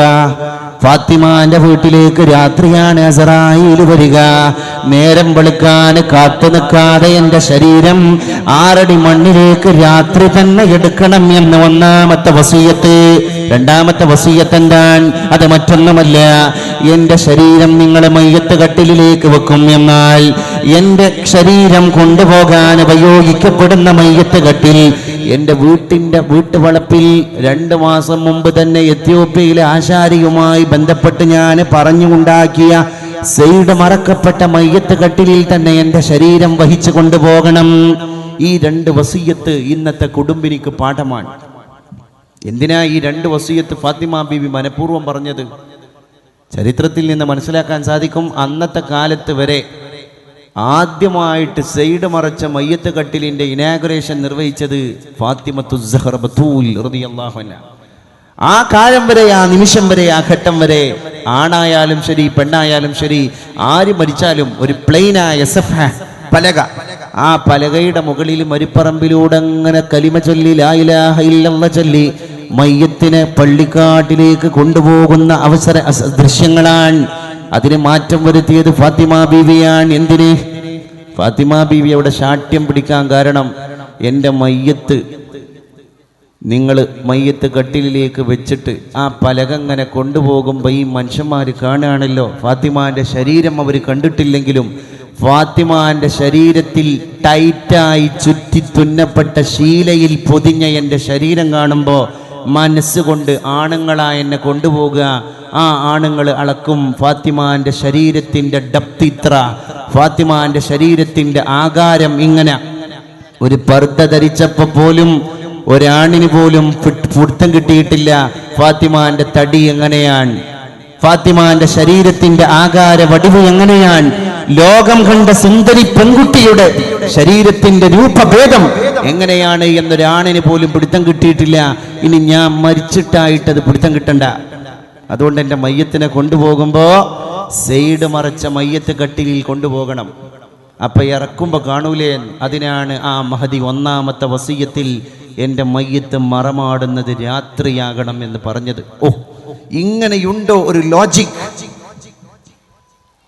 മരണനേരത്ത് പോലും സഹോദരി നമ്മുടെ മുമ്പിലേക്ക് ഔറത്തിന്റെ മനഃശാസ്ത്രം പഠിപ്പിച്ചു തന്ന കുടുംബിനിയായ ഫാത്തിമ റളിയല്ലാഹു അൻഹാ എന്തേ ആ പെൺകുട്ടിക്ക് സ്വർഗത്തിലെ പെണ്ണുങ്ങളുടെ നേതാവായിക്കൂടെ?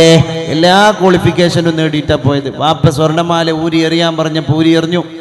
ആ നേരത്ത് തന്നെ ഫാത്തിമ ബീബി പറയുന്നുണ്ട്, ആ മാലൻ്റെ കൂടെ ബാക്കിയായ കുറച്ച് സ്വർണ്ണം എടുത്തിട്ട് എൻ്റെ മകൻ ഹസൻ്റെ കയ്യിൽ ഞാനൊരു വളയിട്ട് കൊടുത്തിരുന്നു. എൻ്റെ വാപ്പ സ്വർണം ഊരാൻ പറഞ്ഞപ്പോൾ ഹസൻ്റെ കയ്യിലെ വളയും ഊരാൻ ഞാൻ ശ്രമിച്ചു. എൻ്റെ ഹസൻ വിമുഖത കാട്ടി. ആ കുട്ടി സമ്മതിച്ചില്ല. എൻ്റെ ഉമ്മ എൻ്റെ കയ്യിലിരിക്കുന്ന സ്വർണ്ണവള അവിടെ ഇരിക്കട്ടെ, അത് ഞാൻ സമ്മതിക്കില്ല എന്ന് പറഞ്ഞു.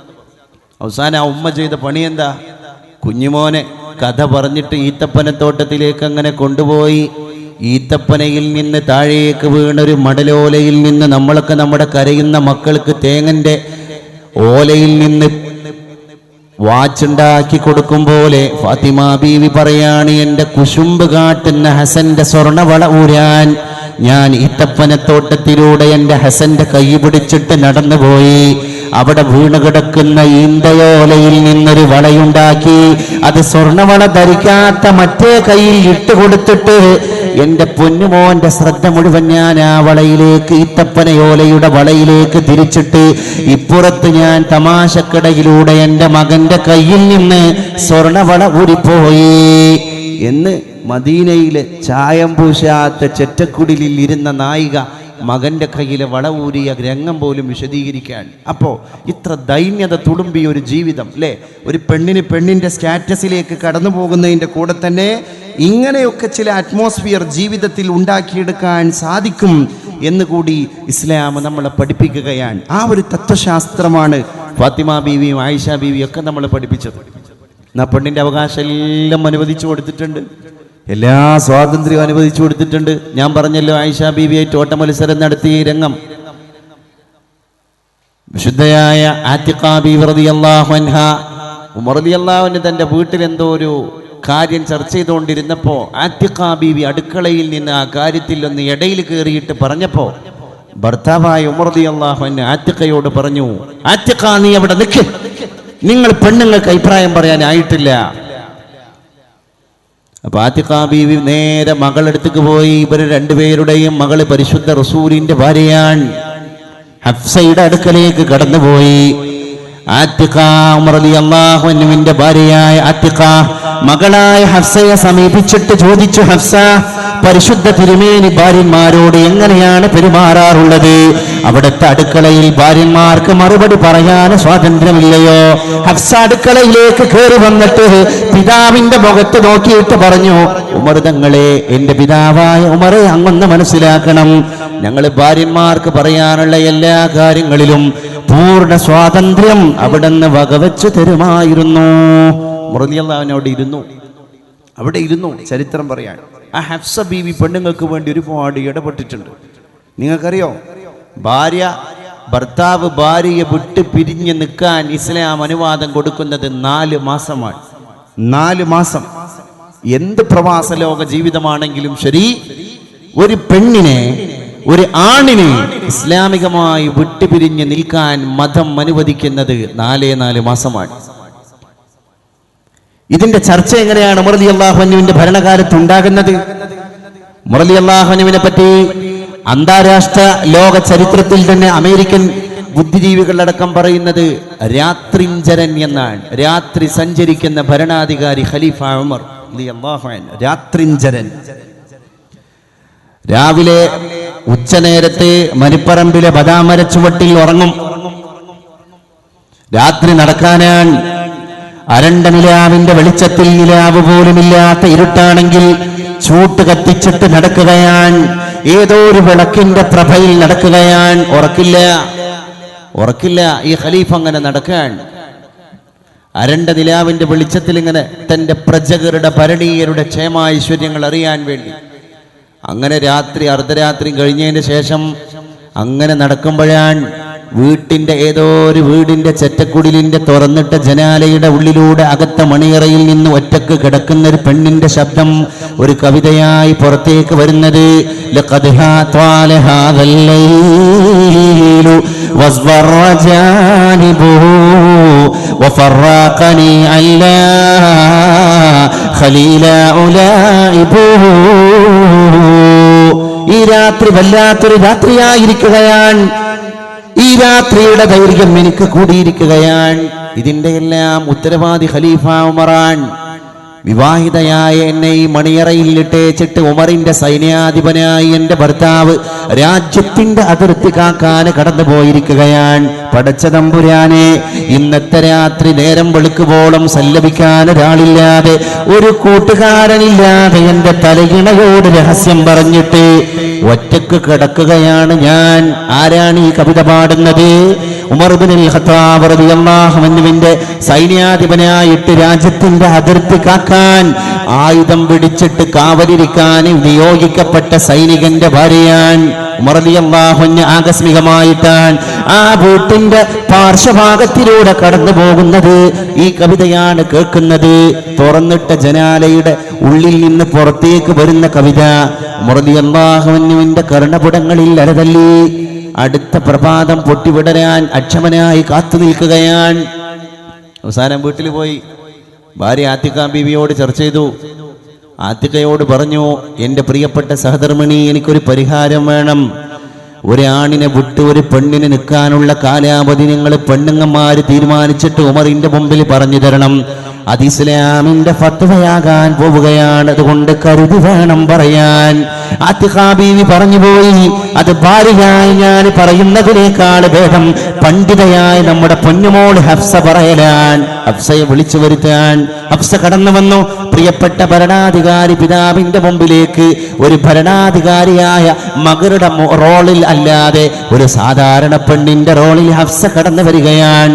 ഹഫ്സയോട് ചോദിച്ചു, മോളെ ഹഫ്സ, ഞാനൊരു പെണ്ണിന്റെ വിഷയത്തിൽ മസ്അല ചോദിക്കാനാണ് കടന്നു വന്നത്. നീയും ഒരു പെണ്ണിന്റെ അനുയായിയാണ്. അതുകൊണ്ട് ഹഫ്സ, ഭർത്താവില്ലാതെ ഒരു പെണ്ണിന് എത്ര കാലം നിൽക്കാൻ കഴിയും എന്ന് നീ ഒരു പെണ്ണിന്റെ പരിധിയിൽ നിന്നിട്ട് മറുപടി പറയണം. ഉമറിന്റെ മകളായിട്ടുള്ള മറുപടി വേണ്ട ഹഫ്സ, നീ ഒരു പെണ്ണിന്റെ മെമ്പറായിട്ടുള്ള മറുപടി മതി. ഹഫ്സ പറയുകയാണ്, എനിക്ക് സാവകാശം വേണം ഖലീഫ, അങ്ങന്റെ പിതാവാൻ, ഇവിടെ എനിക്ക് സാവകാശം വേണം. അറേബ്യയിലെ പെണ്ണുങ്ങളോട് ഹഫ്സ ബീബി മുഷാവറ നടത്താൻ 4 മാസം തൊള്ളോണ്ട് പറയാൻ മടി വന്നപ്പോ ഉമർ റളിയല്ലാഹു അൻഹു പറയാൻ, സദസ്സിൽ വെച്ചിട്ട് എൻ്റെ ഹഫ്സ കൈ ഇങ്ങനെ ഉയർത്തി. ഞാൻ എണ്ണിയപ്പോ 4 വിരലാണ്.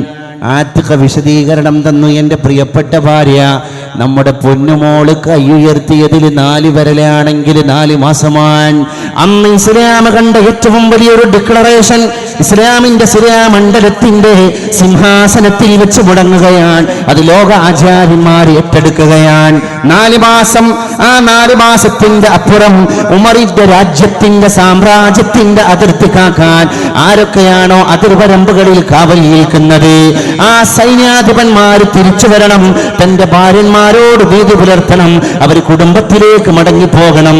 ഇസ്ലാമിന്റെ ഡിക്ലറേഷനാണ്. ആരാ വില കൊടുക്കുന്നത് അല്ലേ? ശരിയാണ്. ജോലിഭാരത്തിന്റെ പേരിലല്ലേ, സാഹചര്യത്തിന്റെ പേരിലല്ലേ? ഒരു സാഹചര്യം പറയാനും ഇവിടെ ഓപ്ഷനില്ല. പ്രിയപ്പെട്ടവരെ, അങ്ങനെ ഒരുപാട് ഉത്തരവാദിത്തങ്ങൾ. അതുകൊണ്ടാണ് ഈ ചരിത്രം എൻ്റെ വിഷയത്തിന്റെ ഭാഗമായി എനിക്ക് ഈ സദസ്സിന്റെ മുമ്പിൽ പങ്കുവെക്കൽ നിർബന്ധമാണ് എന്നതുകൊണ്ടാണ്. ജാമ്യം ആയ രീതിയിൽ മുൻകൂർ ജാമ്യമായിട്ട് ഞാൻ എസ് എ ജമീലിന്റെ അബുദാബിയിലുള്ള എന്ന് പറയുന്ന പാട്ട് തുടങ്ങിയിട്ട് തന്നെ എൻ്റെ പ്രഭാഷണം ആരംഭിക്കാനുണ്ടായ ചേതോവികാരം, അതിന് എസ് എ ജമീൽ തന്നെ മറുപടി പറഞ്ഞുകൊണ്ട് ഞാൻ കൂടുതൽ വിശദീകരിക്കേണ്ട കാര്യമില്ല. ശരിക്കും പറഞ്ഞിട്ടുണ്ട്. അതിൽ ഭാര്യ ഭർത്താവിന് കത്തെഴുതിയപ്പം തന്നെ പറഞ്ഞിട്ടുണ്ട്, ഞങ്ങളും മലക്കുകളൊന്നും അല്ല. മലക്കല്ല പെണ്ണെന്നത് വല്ലാത്തൊരു വാക്കാണ്, മനസ്സിൽ വെടിവെച്ചൊരിരട്ട കുഴൽ തോക്കാണ്, മാനാഭിമാനമുള്ള പുരുഷന്റെ നേർക്കാണ്, മറുപടി പറയാനായി കഴിയുന്നതുമാർക്കാണ്. ഞാൻ ആ ഭാഗം വിടുകയാണ്. പ്രിയപ്പെട്ടവരെ, പരിശുദ്ധ റസൂൽ സല്ലല്ലാഹു അലൈഹി വസല്ലം അവസാനമായി ഒരു പെണ്ണ് രക്ഷപ്പെടാൻ, ഒരു പെണ്ണിന് സെക്യൂരിറ്റി കിട്ടാൻ എന്ന് മാത്രമല്ല, ഒരു പെണ്ണ് ലോകത്തിന്റെ മുമ്പിൽ മാതൃകയാകാനുള്ള 6ാമത്തെ കാര്യമായി നമ്മളെ പഠിപ്പിച്ചത് അവൾ മസ്കനാവലാണ്. മസ്കൻ, what you mean by the word മസ്കൻ? മസ്കൻ എന്ന അറബി വാക്കിന്റെ അർത്ഥം വീട്, ഒരു നിർഭയത്വത്തിന്റെ കേന്ദ്രം എന്നാണ്. അറബിയിൽ എന്തുകൊണ്ടാണ് വീടിന് മസ്കൻ എന്ന് പേര് വെക്കാൻ കാരണം? ഒരു വീട് എന്ന് പറഞ്ഞാൽ സ്ട്രക്ചർ ആയാൽ മാത്രം പോരാ, വീടിന്റെ ഫംഗ്ഷനും നടക്കണം. മഴയിൽ നിന്ന് അഭയം, വെയിലിൽ നിന്ന് അഭയം, കള്ളന്മാരിൽ നിന്ന് അഭയം, കൊള്ളക്കാരിൽ നിന്ന് അഭയം. ആ വീട്ടിൽ കയറി കഥകടച്ചു കഴിഞ്ഞാൽ നിർഭയം. ഈ ഒരു അറ്റ്മോസ്ഫിയർ വീടുണ്ടാക്കിയോ അത് മസ്കനാണ്. ആ പ്രയോഗമാണ് ഭാര്യയെ പറ്റി ഖുർആൻ നടത്തിയത്. അവൾ നിന്റെ മസ്കനാണ്. ഭർത്താവിന് അഭയം കൊടുക്കേണ്ടത് പെണ്ണാണ്. അല്ലാഹു പറഞ്ഞു, ബിസ്മില്ലാഹിർ റഹ്മാനിർ റഹീം, ومن آياته أن خلق لكم من أنفسكم أزواجا لتسكنوا إليها وجعل بينكم مودة ورحمة. ومن آياته അവന്റെ ദൃഷ്ടാന്തങ്ങളിൽപ്പെട്ടതാണ്. അൻ ഖലഖ ലക്കും, ദമ്പതികളെ അവൻ നിങ്ങൾക്ക് വേണ്ടി ക്രിയേറ്റ് ചെയ്തു തന്നിരിക്കുകയാണ്. ഭർത്താക്കന്മാരെ നിങ്ങൾക്ക് വേണ്ടി അള്ളാഹു ഉണ്ടാക്കി സൃഷ്ടിച്ചു തന്നിരിക്കുകയാണ്. അസ്വാജ, ഇണതുണകളെ നൽകിയിരിക്കുകയാണ്. എന്തിനാണ് ഭർത്താക്കന്മാരെ നിങ്ങൾക്ക് ഭാര്യന്മാരെ തന്നത്? ലിതസ്കുനു ഇലൈഹാ, നിങ്ങൾ അവളിലേക്ക് കൂടണയാൻ അല്ലെങ്കിൽ വീടണയാൻ. ലിതസ്കുനു, ഇതിന്റെ തഫ്സീറിൽ കാണാം ഭാര്യയുടെ റോള് മസ്കൻ, വീടിന്റെ റോളാണ്. അത് ഖദീജ ബീവി വളരെ ഭംഗിയായിട്ട് നിർവഹിച്ചിട്ടുണ്ടല്ലോ. പുറത്തു പോയിട്ട് ശത്രുക്കളുടെ ആക്ഷേപങ്ങളെല്ലാം സഹിക്കവയ്യാതെ വീട്ടിൽ വരുമ്പോ എന്റെ മസ്കൻ എന്റെ ഖദീജയാണ് എന്ന് വിശുദ്ധ റസൂൽ എത്ര സ്ഥലത്താണ് പറഞ്ഞത്. ഞാൻ നേരത്തെ പറഞ്ഞ ചരിത്രത്തിന്റെ ശ്രദ്ധചിന്തകളും അത് തന്നെയാണ് ഓർമ്മപ്പെടുത്തുന്നത്. വഹയിന്റെ ഭാരം പേറിയിട്ട് തിരിച്ചു വരുമ്പോഴും ഖദീജ പറഞ്ഞത് റളിയല്ലാഹു അൻഹാ, അങ്ങെന്തിന് വിഷമിക്കണം, അങ്ങ് നല്ലോനാണ്, അങ്ങ് നീതി ചെയ്യുന്നവനാണ്, അങ്ങ് കുടുംബബന്ധം ചേർക്കുന്ന ആളാണ്, അല്ലാഹു അങ്ങയെ വെറുതെ ആക്കൂല ഭർത്താവേ എന്ന് ഖദീജ ബീവി പറഞ്ഞു. നമ്മളിൽ എത്ര ആളുകൾക്ക് തന്റെ ഭർത്താവിന്റെ മുമ്പിൽ ഇങ്ങനെ മസ്കനാകാൻ സാധിച്ചിട്ടുണ്ട്? ഉള്ള പ്രാരാബ്ദങ്ങൾ മുഴുവൻ പറയാൻ പെണ്ണുങ്ങന്മാർക്ക് നല്ല സമയം ഉണ്ടാകാറുണ്ട് അല്ലേ? ഉള്ള പ്രാരാബ്ദം മുഴുവൻ ഏതോ ഒരു മിനിക്കഥയിൽ വായിച്ചിട്ടുണ്ട്. ഇങ്ങനെ ഇല്ലായ്മ പറയാം, ഇല്ലായ്മ പറഞ്ഞ് ഭ്രാന്ത് പിടിച്ചു പോയി ഭർത്താവിന്. കാരണം ഇവിടെ മുളകില്ല, ഇവിടെ മഞ്ഞളില്ല അല്ലേ, ഇവിടെ മല്ലിയില്ല, ഇവിടെ പഞ്ചസാരയില്ല, എന്നെങ്കിലും ഉണ്ട് എന്ന് പറഞ്ഞനടി എന്ന് ഇയാൾ ചോദിച്ചപ്പോൾ ഇവളാണ്ട് തുടങ്ങി, ഇവിടെ മുളകില്ലായ്മയുണ്ട്, ഇവിടെ പഞ്ചസാര ഇല്ലായ്മയുണ്ട്, ഇവിടെ അരിയില്ലായ്മയുണ്ട്. എന്നാലും ആർക്കാ കേട്? ഒന്ന് മംഫിയായിരുന്നു, രണ്ട് മുസ്ബത്തായിരുന്നു. കച്ചവടം ആർക്കാ ലാഭം? നഫി ആയാലും ഇസ്ബാത്തായാലും ആർക്കാണ് കച്ചവടത്തിൽ ലാഭം? പ്രോഫിറ്റ് ആർക്കാണ്? എന്നൊരു തമാശ രൂപേണ ഏതോ ഒരു കഥയിൽ വായിച്ചു പോയപ്പോ അതിന്റെ യാഥാർത്ഥ്യമാണ് ഇന്ന് പല കുടുംബങ്ങളിലും കടന്നു വരുന്നത് എന്ന് കൂടി നമ്മൾ മനസ്സിലാക്കണം. അതുകൊണ്ട് എൻ്റെ പ്രിയപ്പെട്ടവരെ, ഷെയറിങ് ശരിക്കും നടക്കണം. ഷെയറിങ് നടക്കേണ്ടത് വാട്സപ്പിലും ഫേസ്ബുക്കിലും അല്ല, സ്വന്തം ഭർത്താവിൻ്റെ മുമ്പിലാണ്. സ്വന്തം ഭർത്താവിൻ്റെ മുമ്പിലാണ്. നമ്മളിൽ എത്ര പേര് നമുക്കുണ്ടായ അസ്വാരസ്യങ്ങളെ നമ്മുടെ ഹസ്ബൻഡിന്റെ മുമ്പിൽ പോയി ഷെയർ ചെയ്തു? അതൊരു വിഷയമല്ലേ? ഷെയറിങ് നടക്കണം. സോഷ്യൽ മീഡിയയിലല്ല ഷെയറിങ് നടക്കേണ്ടത്. ഒരു ചരിത്രത്തിന്റെ പശ്ചാത്തലത്തിലൂടെ ഉമർ റളിയല്ലാഹു അൻഹു ഇത് നമ്മളെ പഠിപ്പിച്ചിരിക്കുകയാണ്. അന്നൊക്കെ സ്ത്രീകൾ പള്ളിയിലേക്ക് ഉണ്ടായിരുന്നു. പിന്നെ ഇസ്ലാം അതിനെ പൂർണ്ണമായി നിരുത്സാഹപ്പെടുത്തി. പള്ളിയിലേക്ക് പെണ്ണുങ്ങൾ ആവശ്യത്തിനനുസരിച്ചിട്ട് പോയി നിസ്കരിച്ചു പോരാറുണ്ടായിരുന്നു. നമ്മളൊക്കെ ഉംറക്ക് പോകുന്ന സമയത്ത് സ്ത്രീകളൊക്കെ ഹറമിൽ വന്നിട്ട് നിസ്കരിച്ചു പോണ മാതിരി അന്ന് മദീനത്തെ പള്ളിയിൽ വന്നിട്ട് ഉമർ റളിയല്ലാഹു അൻഹുവിന്റെ ഭാര്യയായ ആതിഖ ബീവിയും പെണ്ണുങ്ങൾ നിസ്കരിക്കുന്ന മുസല്ല നിസായിൽ പോയി ജമാഅത്തിൽ കൂടിയിട്ട് വീട്ടിലേക്ക് തിരിച്ചു പോകാറുണ്ടായിരുന്നു. പക്ഷേ എങ്ങനെയുണ്ട് എൻ്റെ ആതിഖ എന്നൊന്ന് പരീക്ഷിക്കാൻ ഉമർ റളിയല്ലാഹു അൻഹു ഒരു ദിവസം തീരുമാനിക്കാൻ. ആതിഖ ബീവി മദീനത്തെ പള്ളിയിൽ നിന്ന് ഇശാ നിസ്കാരം എല്ലാം കഴിഞ്ഞ് വീട്ടിലേക്ക് ഇങ്ങനെ പോകുന്ന വഴിയിൽ ഉമർ റളിയല്ലാഹു അൻഹുവായ ഭർത്താവ് ഒരു കുറ്റിക്കാട്ടിൽ ഒളിച്ചിരുന്നു.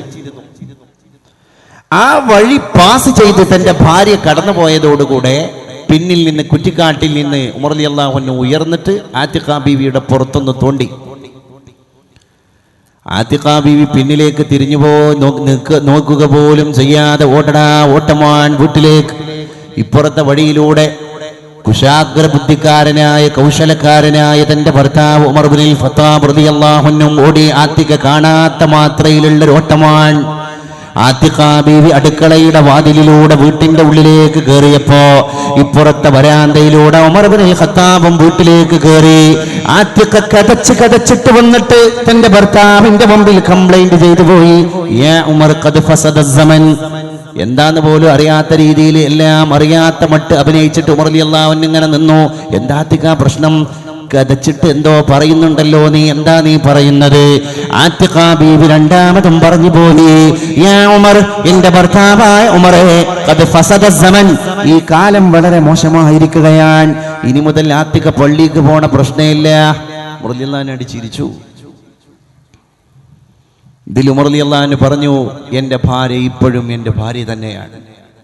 രണ്ട് കാര്യങ്ങളാണ് ഉമർ റളിയല്ലാഹു അൻഹു ഇവിടെ പരീക്ഷണം നടത്തിയത്. ഒന്ന്, പെണ്ണിന്റെ സെക്യൂരിറ്റി. ഒന്ന്, ആത്തിഖ ബീവിയെ രാത്രിയിലെ ഒറ്റക്കുള്ള സഞ്ചാരം എന്താകും എന്നതിൻ്റെ ഇമ്പാക്റ്റ് പഠിപ്പിക്കലാണ്. രണ്ടാമത്തെ കാര്യം തൻ്റെ ഭാര്യയെ പരീക്ഷിക്കലാണ്. അതെന്താണ്? ഒറ്റക്ക് ഇങ്ങനെ യാത്ര ചെയ്ത് തിരിച്ചു വരുന്ന സന്ദർഭത്തിൽ തനിക്ക് അനുചിതമല്ലാത്തൊരു സംഭവം, ഒരു അനുഭവം ഉണ്ടായിട്ടുണ്ട്. പക്ഷേ അത് തൻ്റെ ഭർത്താവിനോട് അവൾ ഷെയർ ചെയ്യുന്നുണ്ടോ? അപ്പൊ ഷെയറിങ് ഒരു വലിയ കേസാണ്. ആത്തിഖ ബീവി കതച്ചു വന്നിട്ട് പറഞ്ഞു തന്നെയാ, ഉമർ ഖദ് ഫസദ സമൻ, ഈ കാലം വളരെ മോശമായിരിക്കുകയാണ്. പിന്നെ ഭർത്താവ് തന്റെ മുമ്പിൽ, ഭാര്യയുടെ മുമ്പിൽ കാര്യങ്ങളെല്ലാം വിശദീകരിക്കാൻ. നമുക്ക് ബോധ്യപ്പെടേണ്ട ഒരു യാഥാർത്ഥ്യം എന്ന് പറയുന്നത്, ഇന്ന് ജനങ്ങൾക്കിടയിൽ അങ്ങനെയാണല്ലോ, I am alone among the people, ജനങ്ങൾക്കിടയിൽ ഞാൻ ഒറ്റക്ക് ജീവിക്കും. എന്ത് ഹേർട്ട്, ബ്യൂട്ടി ഓഫ് ഹേർട്ട് ഇല്ലാതെ എന്ത് ഒറ്റക്കുള്ള ജീവിതം, മനസ്സ് ശരിയാകലേ പരിഹാരമുള്ളൂ. ക്ലാസിഫൈഡ്സിലൊക്കെ പരസ്യം കാണുക, എന്ത് സംഭാഷണം റെക്കോർഡ് ചെയ്യാൻ വേണ്ടി, സംഭാഷണം നടത്തുന്ന ആൾക്കാർ അറിയാതെ ഇത് റെക്കോർഡ് ചെയ്യാൻ വേണ്ടി കോൾ റെക്കോർഡറിന്റെ ഓപ്ഷൻ കയറ്റുക, എക്സെൻഡർ വഴി ഇൻസ്റ്റാൾ ചെയ്യുക. എന്ത് കാര്യം എൻ്റെ പ്രിയപ്പെട്ടവരെ, ഇങ്ങനെ ആളെ പിടിക്കാൻ നടക്കുന്നതിന് പകരം നല്ലൊരു ബോധം നമ്മുടെ സഹധർമ്മിണിക്കുണ്ടാക്കി കൊടുക്കലാണ് സെക്യൂരിറ്റി ഒരുക്കുന്നതിനേക്കാൾ ഭേദം. മക്കളുടെ സംഭാഷണം രക്ഷിതാക്കൾക്ക് പിടിക്കാൻ പെൻ ക്യാമറ എന്ന് പത്രത്തിൽ ഇന്ന് ഇടക്കിടക്ക് പരസ്യാൻ. ആ പെൻ ക്യാമറ തേടിയിട്ട് തന്റെ മക്കള് വഴികേടിലാകുന്നത് പിടിക്കാൻ നടക്കുന്ന രക്ഷിതാവേ, പെൻ ക്യാമറ കൊടുത്തിട്ട് മക്കളെ പിടിക്കുന്നതല്ല തർബിയത്ത്.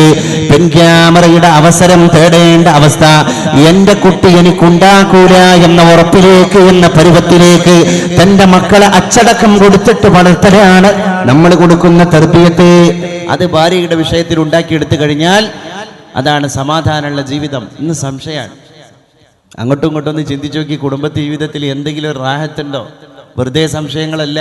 കാരണം സാഹചര്യം സംശയിക്കാൻ അനുചിതമായ സാഹചര്യമായി പോയതും ഇതിൻ്റെ ഒരു പ്രധാന കാര്യമാണ് എന്നുകൂടി നമ്മൾ വിലയിരുത്തേണ്ടതുണ്ട് എൻ്റെ പ്രിയപ്പെട്ടവരെ. അപ്പോൾ ഇതിലൂടെയെല്ലാം ഇസ്ലാം പഠിപ്പിക്കുന്നത്, പ്രിയപ്പെട്ടവരെ, സാന്ദർഭികമായി പറയാൻ, തേനിൻ്റെ കുപ്പി ബഹുമാനപ്പെട്ട നമ്മുടെ സയ്യിദന്മാർ ആദ്യം തന്നെ മന്ത്രിച്ചത് ബഹുമാനപ്പെട്ട നമ്മുടെ ഖാദി സമസ്തയുടെ ട്രഷറർ സയ്യിദ് ജിഫ്രി മുത്തുക്കോയ തങ്ങളവറുകളാണ്. പിന്നെ നമ്മുടെ തങ്ങന്മാർ, നമ്മുടെ സയ്യിദന്മാരെല്ലാം പ്രത്യേകിച്ച് ഷിഫാന്റെ ദിക്റുകൾ അദ്കാർ ചൊല്ലിയിട്ട് തന്നെ പ്രത്യേകം മന്ത്രിച്ച് ദുആ ചെയ്തതാണ്. അതുകൊണ്ട് നിങ്ങൾ ആരും ഇത് ഇതിനെ ഒരു വിലയില്ലാത്തൊരു സംഗതിയായി കാണരുത് എന്ന് സാന്ദർഭികമായി ഓർമ്മപ്പെടുത്തുന്നു. അതുകൊണ്ട് പ്രിയപ്പെട്ടവരെ, സംഘാടക സുഹൃത്തുക്കള്, സദസ്സിലേക്ക് എത്ര കുപ്പി ഉണ്ടാവും അല്ലേ?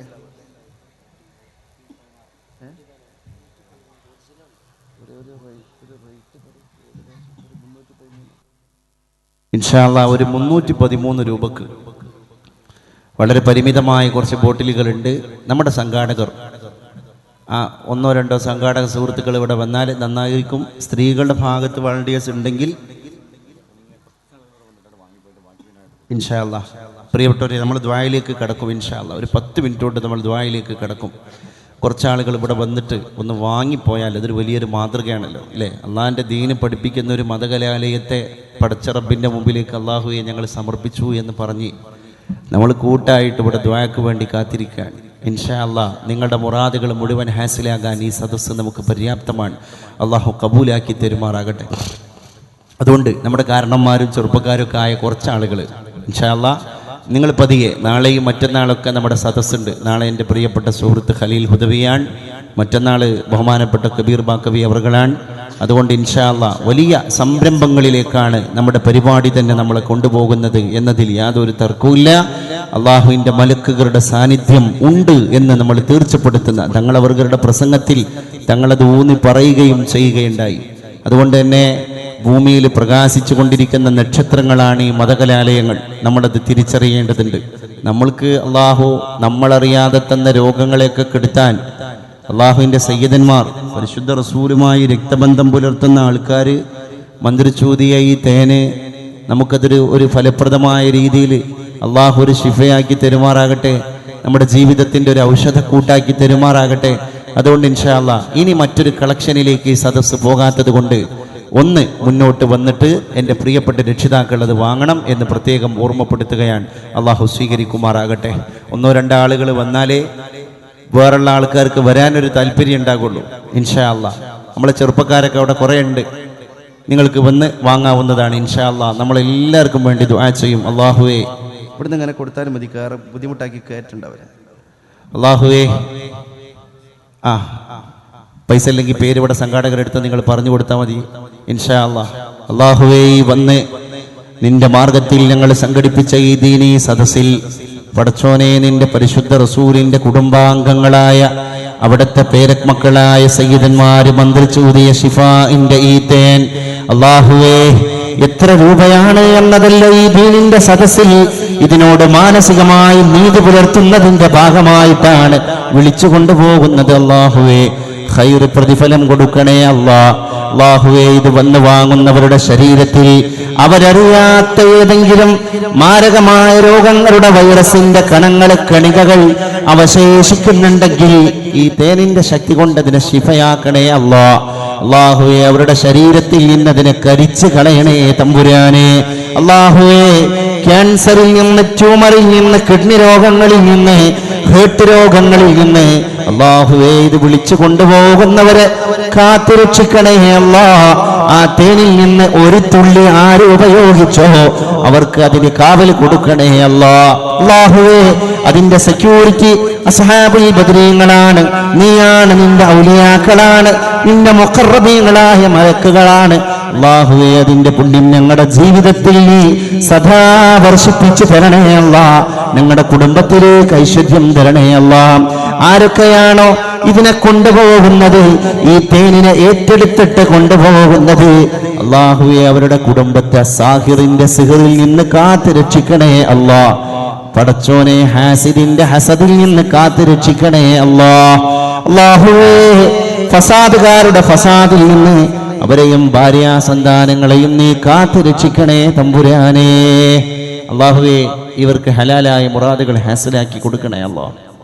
പടച്ചോനെ, ഒരു വിഷമവുമില്ലാതെ നല്ല ഇസ്സത്തോടെ ആഫിയത്തുള്ള ദീർഘായുസോടെ ജീവിക്കാനും അവസാനം സ്വർഗം കണ്ട് സുഖമുള്ള മരണം അനുഭവിക്കാനുമുള്ള സൗഭാഗ്യ സന്നിപാതം നീ നൽകി അനുഗ്രഹിക്കണേ അല്ലാഹ്.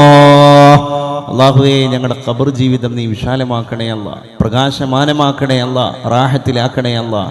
പടച്ചോനെ, ബുദ്ധിമുട്ടുള്ള അല്ലേ വിഷമകരമായ കുടുസായ ജീവിതം പടച്ചോനെ ഇവിടെ ഞങ്ങൾക്ക് നീ നൽകല്ലേ അല്ലാഹ്. അള്ളാഹുവേ, എല്ലാ കണ്ണേറുകാരുടെ കണ്ണേറിൽ നിന്നും ഞങ്ങളെയും ബന്ധപ്പെട്ടവരെയും നീ കാത്തു രക്ഷിക്കണേ അല്ലാഹ്. ഒരു നാഫലവും ഞങ്ങളുടെ ജീവിതത്തിൽ പ്രതിഫലിക്കല്ലേ അല്ലാഹ്. അള്ളാഹുവേ, ഞങ്ങളുടെ സമൂഹത്തിന് നീ ഐക്യം നൽകണേ അല്ലാഹ്. ഈ കൊണ്ടുപോകുന്നവർക്കൊക്കെ വിവിധ ഉദ്ദേശങ്ങളുണ്ട്. അള്ളാഹുവേ, ഈ സന്ദർഭത്തിൽ അവരുടെ മനസ്സിനെ കാണണേ അല്ലാഹ്. പടച്ചോനെ, ആ സാധുക്കളുടെ മനസ്സിലുള്ള മുറാദുകളെ പൂർത്തീകരിച്ചു കൊടുക്കണേ അല്ലാഹ്. കടം കൊണ്ട് വലയുന്നവരുണ്ട്, വീട്ടാൻ സഹായിക്കണേ അല്ലാഹ്. മനോവിഷമമുള്ളവരുണ്ട്, ദൂരീകരിച്ച് സൗഖ്യവും സമാധാനവും മനസ്സിന് നിറഞ്ഞ ശാന്തിയും പ്രദാനം ചെയ്യണേ അല്ലാഹ്. മക്കളില്ലാത്തവർക്ക് മക്കളെ കൊടുക്കണേ അല്ലാഹ്. മക്കളെ കൊടുത്തവർക്ക് മക്കളെ സ്വാലിഹീങ്ങളാക്കണേ അല്ലാഹ്. അല്ലാഹുവേ, ഞങ്ങളുടെ കുടുംബിനികളെ നീ വീടിന്റെ വിളക്കുകളാക്കണേ അല്ലാഹ്. സമൂഹത്തിന്റെ രക്ഷകരാക്കണേ അല്ലാഹ്. സമുദായത്തിന്റെ മാതൃകകളാക്കണേ അല്ലാഹ്. അല്ലാഹുവേ, ഞങ്ങളുടെ സഹോദരിമാരെ നീ വീടിന്റെ വെളിച്ചമാക്കണേ അല്ലാഹ്. അല്ലാഹുവേ, ഈ സദസ്സിലേക്ക് കടന്നു വന്ന ഇന്നിന്റെ കഥാപാത്രങ്ങളായ ഞങ്ങളുടെ സഹോദരിമാർ, ഞങ്ങളുടെ ഉമ്മ പെങ്ങന്മാർ, അല്ലാഹുവേ, അവർക്ക് നീ ആഫിയത്ത് കൊടുക്കണേ അല്ലാഹ്. പഠിച്ചോനെ അവരുടെ കൽബിലെ ഈമാനിന് നീ തിളക്കം കൊടുക്കണേ അല്ലാ. അവരുടെ കൽബിന്റെ ഉള്ളിലുള്ള ഈമാനിന് തിളക്കം കൊടുക്കണേ അല്ലാ. ബാക്കിയുള്ള കുപ്പി ഏതെങ്കിലുമൊക്കെ ഉണ്ടെങ്കിൽ സഹോദരിമാരെ ഭാഗത്തേക്ക് കൊടുത്തേക്കണം. സ്ത്രീകളുടെ ഭാഗത്ത് നിന്നുള്ള സ്ത്രീകളുടെ വോളണ്ടിയേഴ്സ് ആവശ്യക്കാർക്കൊക്കെ വിതരണം ചെയ്യണം. സഹോദരിമാരെ, നിങ്ങൾ ഇവിടെ ഉപയോഗിക്കുന്ന സൗഭാഗ്യം തിരിച്ചറിയണം. കാരണം എന്താ അറിയോ, 40 ആൾ കൂടിയ സദസ്സിൽ ഒരാളുടെ ദുആ അഖ്റബു ഇലൽ ഇജാബ എന്തായാലും ഉത്തരണ്ട് എന്നാണ്. എത്ര 40 ആണും പെണ്ണുമായിട്ട്, കുട്ടികളും മക്കളും വലിയവരും ചെറിയവരും ആയിട്ട് നമ്മുടെ സദസ്സിലുണ്ട്. തീർച്ചയാണ് നമ്മുടെ സദസ്സിന് ഇജാബത്ത് തീർച്ചയാണ്. അതും അള്ളാഹിന്റെ മുമ്പിൽ. ഇത് കൊട്ടിഘോഷിക്കാനല്ല, നോട്ട് എൻ എക്സ്പ്രഷൻ. ഇത് മറ്റുള്ളവരുടെ മുമ്പിൽ നമ്മളൊരു പ്രകടന പരതയ്ക്ക് വേണ്ടിയല്ല. പിന്നെ ഇത് അള്ളാഹുവിൻ്റെ മുമ്പിൽ പടച്ചോനെ നിന്റെ ദീന് പഠിക്കാൻ വേണ്ടിയിട്ട്, അല്ലേ? അള്ളാഹുവിൻ്റെ റസൂലുള്ളാഹി സ്വല്ലല്ലാഹി അലൈഹി വസല്ലം തങ്ങൾ നേരിട്ട് വാങ്ങിയ വഹയിൻ്റെ സഭകളാണ് മദ്രസകൾ എന്ന് ബഹുമാനപ്പെട്ട തങ്ങൾ പാപ്പ പ്രസംഗത്തിൽ പറയുകയുണ്ടായി. ശരിക്ക് വഹയിൻ്റെ സഭകളാണ് ഇന്നത്തെ മദ്രസകൾ. അപ്പം അതിലൊരു പ്രത്യേക തബറുക്കുണ്ട്. അതിൻ്റെ പേരിൽ നടത്തപ്പെടുന്ന പരിപാടിക്കൊരു പ്രത്യേക തബറുക്കുണ്ട്. കോളേജിനേക്കാൾ നമ്മൾ ഗൗരവമായിട്ട് കണ്ട് മദ്രസനെ. കാരണം അത് ഇസ്ലാമിൻ്റെ ബാലപാഠം, പ്രൈമറി സ്റ്റേജിൽ കൊടുക്കേണ്ട എഡ്യൂക്കേഷൻ, ആ കൊടുക്കേണ്ട രീതിയിൽ തന്നെ കൊടുക്കുന്ന ഒരു സിസ്റ്റമാണ് മദ്രസ അഡോപ്റ്റ് ചെയ്തിരിക്കുന്നത്. അല്ലാഹു അതിനൊക്കെ സ്വീകരിക്കുമാറാകട്ടെ. അതുകൊണ്ട് നമ്മുടെ സംഘാടകരുടെ മുമ്പിൽ വലിയ ലക്ഷ്യങ്ങളുണ്ട്. അതിനു വേണ്ടിയിട്ടാണ് ഇങ്ങനെ ഒരു പരിപാടി തന്നെ ഇവർ സ്വരുക്കൂട്ടിയിരിക്കുന്നത്. അതൊക്കെ നമ്മുടെ പരിപാടി കഴിയുമ്പോഴേക്ക് പൂർത്തീകരിക്കപ്പെടണം. ഇവർക്കും മറ്റ് ലക്ഷ്യങ്ങളൊന്നുമില്ല, അള്ളാഹുവിൻ്റെ മാർഗത്തിലുള്ള പൊരുത്തം മാത്രമേ ഉള്ളൂ. അതുകൊണ്ട് നമ്മൾ കാര്യമായിട്ട് ദീനിൻ്റെ സദസ്സിലേക്കൊക്കെ നമ്മൾ വരുമ്പോൾ, വിശേഷിച്ചായി കേരളത്തിൻ്റെ ഒരു സ്വഭാവം, ഒരു പൈതൃകം എന്ന് പറയുന്നത്, ദീനിൻ്റെ സദസ്സൊന്ന് കണ്ടക്ട് ചെയ്താൽ മതി, അത് ജനങ്ങളെ വിജയിപ്പിച്ചു കൊടുക്കുക. വേറെ നാട്ടിലൊന്നും ഈ പാരമ്പര്യം ഇല്ലല്ലോ, വേറെ നാട്ടിലൊന്നും ഈ പാരമ്പര്യം കാണുക അസാധ്യമാണ്.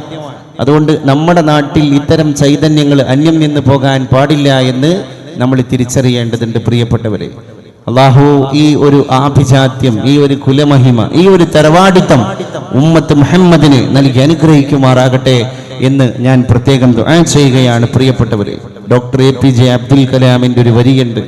യൂറോപ്യൻ പാർലമെന്റിൽ പോയി അദ്ദേഹം നടത്തിയ വിശ്വവിഖ്യാതമായ പ്രഭാഷണം ഇന്ത്യ മഹാരാജ്യത്തിന്റെ പ്രസിഡന്റായിരുന്ന സാഹചര്യത്തിൽ APJ അവിടെ പോയി പ്രസംഗിക്കുകയുണ്ടായി. When there is beauty in heart, there is beauty in character. When there is beauty in character, there is harmony in the home. When there is harmony in the home, there is peace in the world. When there is peace in the world. ലോകത്ത് order in the nation, രാജ്യത്തിന്റെ ഓർഡറിനും piece of world, ലോകത്തിന്റെ സമാധാനത്തിനും ഏറ്റവും അഭിലഷണീയമായ ഒരേ ഒരു സംഗതിയാണ് നമുക്ക് വേണ്ടത്. അത് ബ്യൂട്ടി ഓഫ് ഹേർട്സ്, അത് ഹൃദയത്തിന്റെ ഭംഗിയാണ്. ഹൃദയം ചമൽക്കാരമുള്ളതാണെങ്കിൽ പിന്നെ ഒന്നും പേടിക്കാനില്ല. ആ ഹൃദയം ഭംഗി കൂടണമെങ്കിൽ ഹൃദയത്തിലേക്ക് ഈമാൻ ഇങ്ങനെ ഇറങ്ങണം. കൽബിന് സഫുവത്ത് വേണം. സഫുവത്തില്ലാത്ത കൽബിന്റെ പേര് ഖസ്വത്ത് എന്നാണ്. ഖസ്വത്തിന്റെ അർത്ഥം കാഠിന്യം എന്നാണ്. കഠിന ഹൃദയനായി പോയാൽ കഴിഞ്ഞു. അപ്പൊ നമ്മൾ ക്രൂരലായി മാറുകയാണ്, ആളുകളുടെ മുമ്പിൽ ക്രൂരനാവുകയാണ്. ചില ആളുകളെ പറ്റി ജനങ്ങളെ തന്നെ പറയുന്നില്ല, നല്ലൊരു മനുഷ്യൻ, ആ ആൾക്ക് പ്രതിപക്ഷം ഉണ്ടാവില്ല. ഏത് സംഘടനക്കാരനാണെങ്കിലും ശരി, ആ മനുഷ്യന് പ്രതിപക്ഷം ഉണ്ടാകില്ല. ജനകീയനാണ് എന്ന് പറയും, പോപ്പുലർ ആണ് എന്ന് പറയും. അങ്ങനെ ഒരു സംസാരം ഒരാളെ പറ്റി, ഒരാളുടെ വ്യക്തിത്വത്തെ പറ്റി നമ്മുടെ നാട്ടിൽ വ്യാപകമാകുന്നുണ്ടെങ്കിൽ അള്ളാഹുവിന്റെ മലക്കുകൾ അംഗീകരിച്ചതിന്റെ തെളിവാൻ. അള്ളാഹുവിന്റെ മലക്കുകൾ അംഗീകരിച്ചു എന്നുള്ളത് സർവ്വസൈന്യാധിപനായ റബ്ബുൽ ഇസ്സത്ത് അല്ലാഹു തമ്പുരാൻ അംഗീകരിച്ചു എന്നതിന്റെ തെളിവാൻ.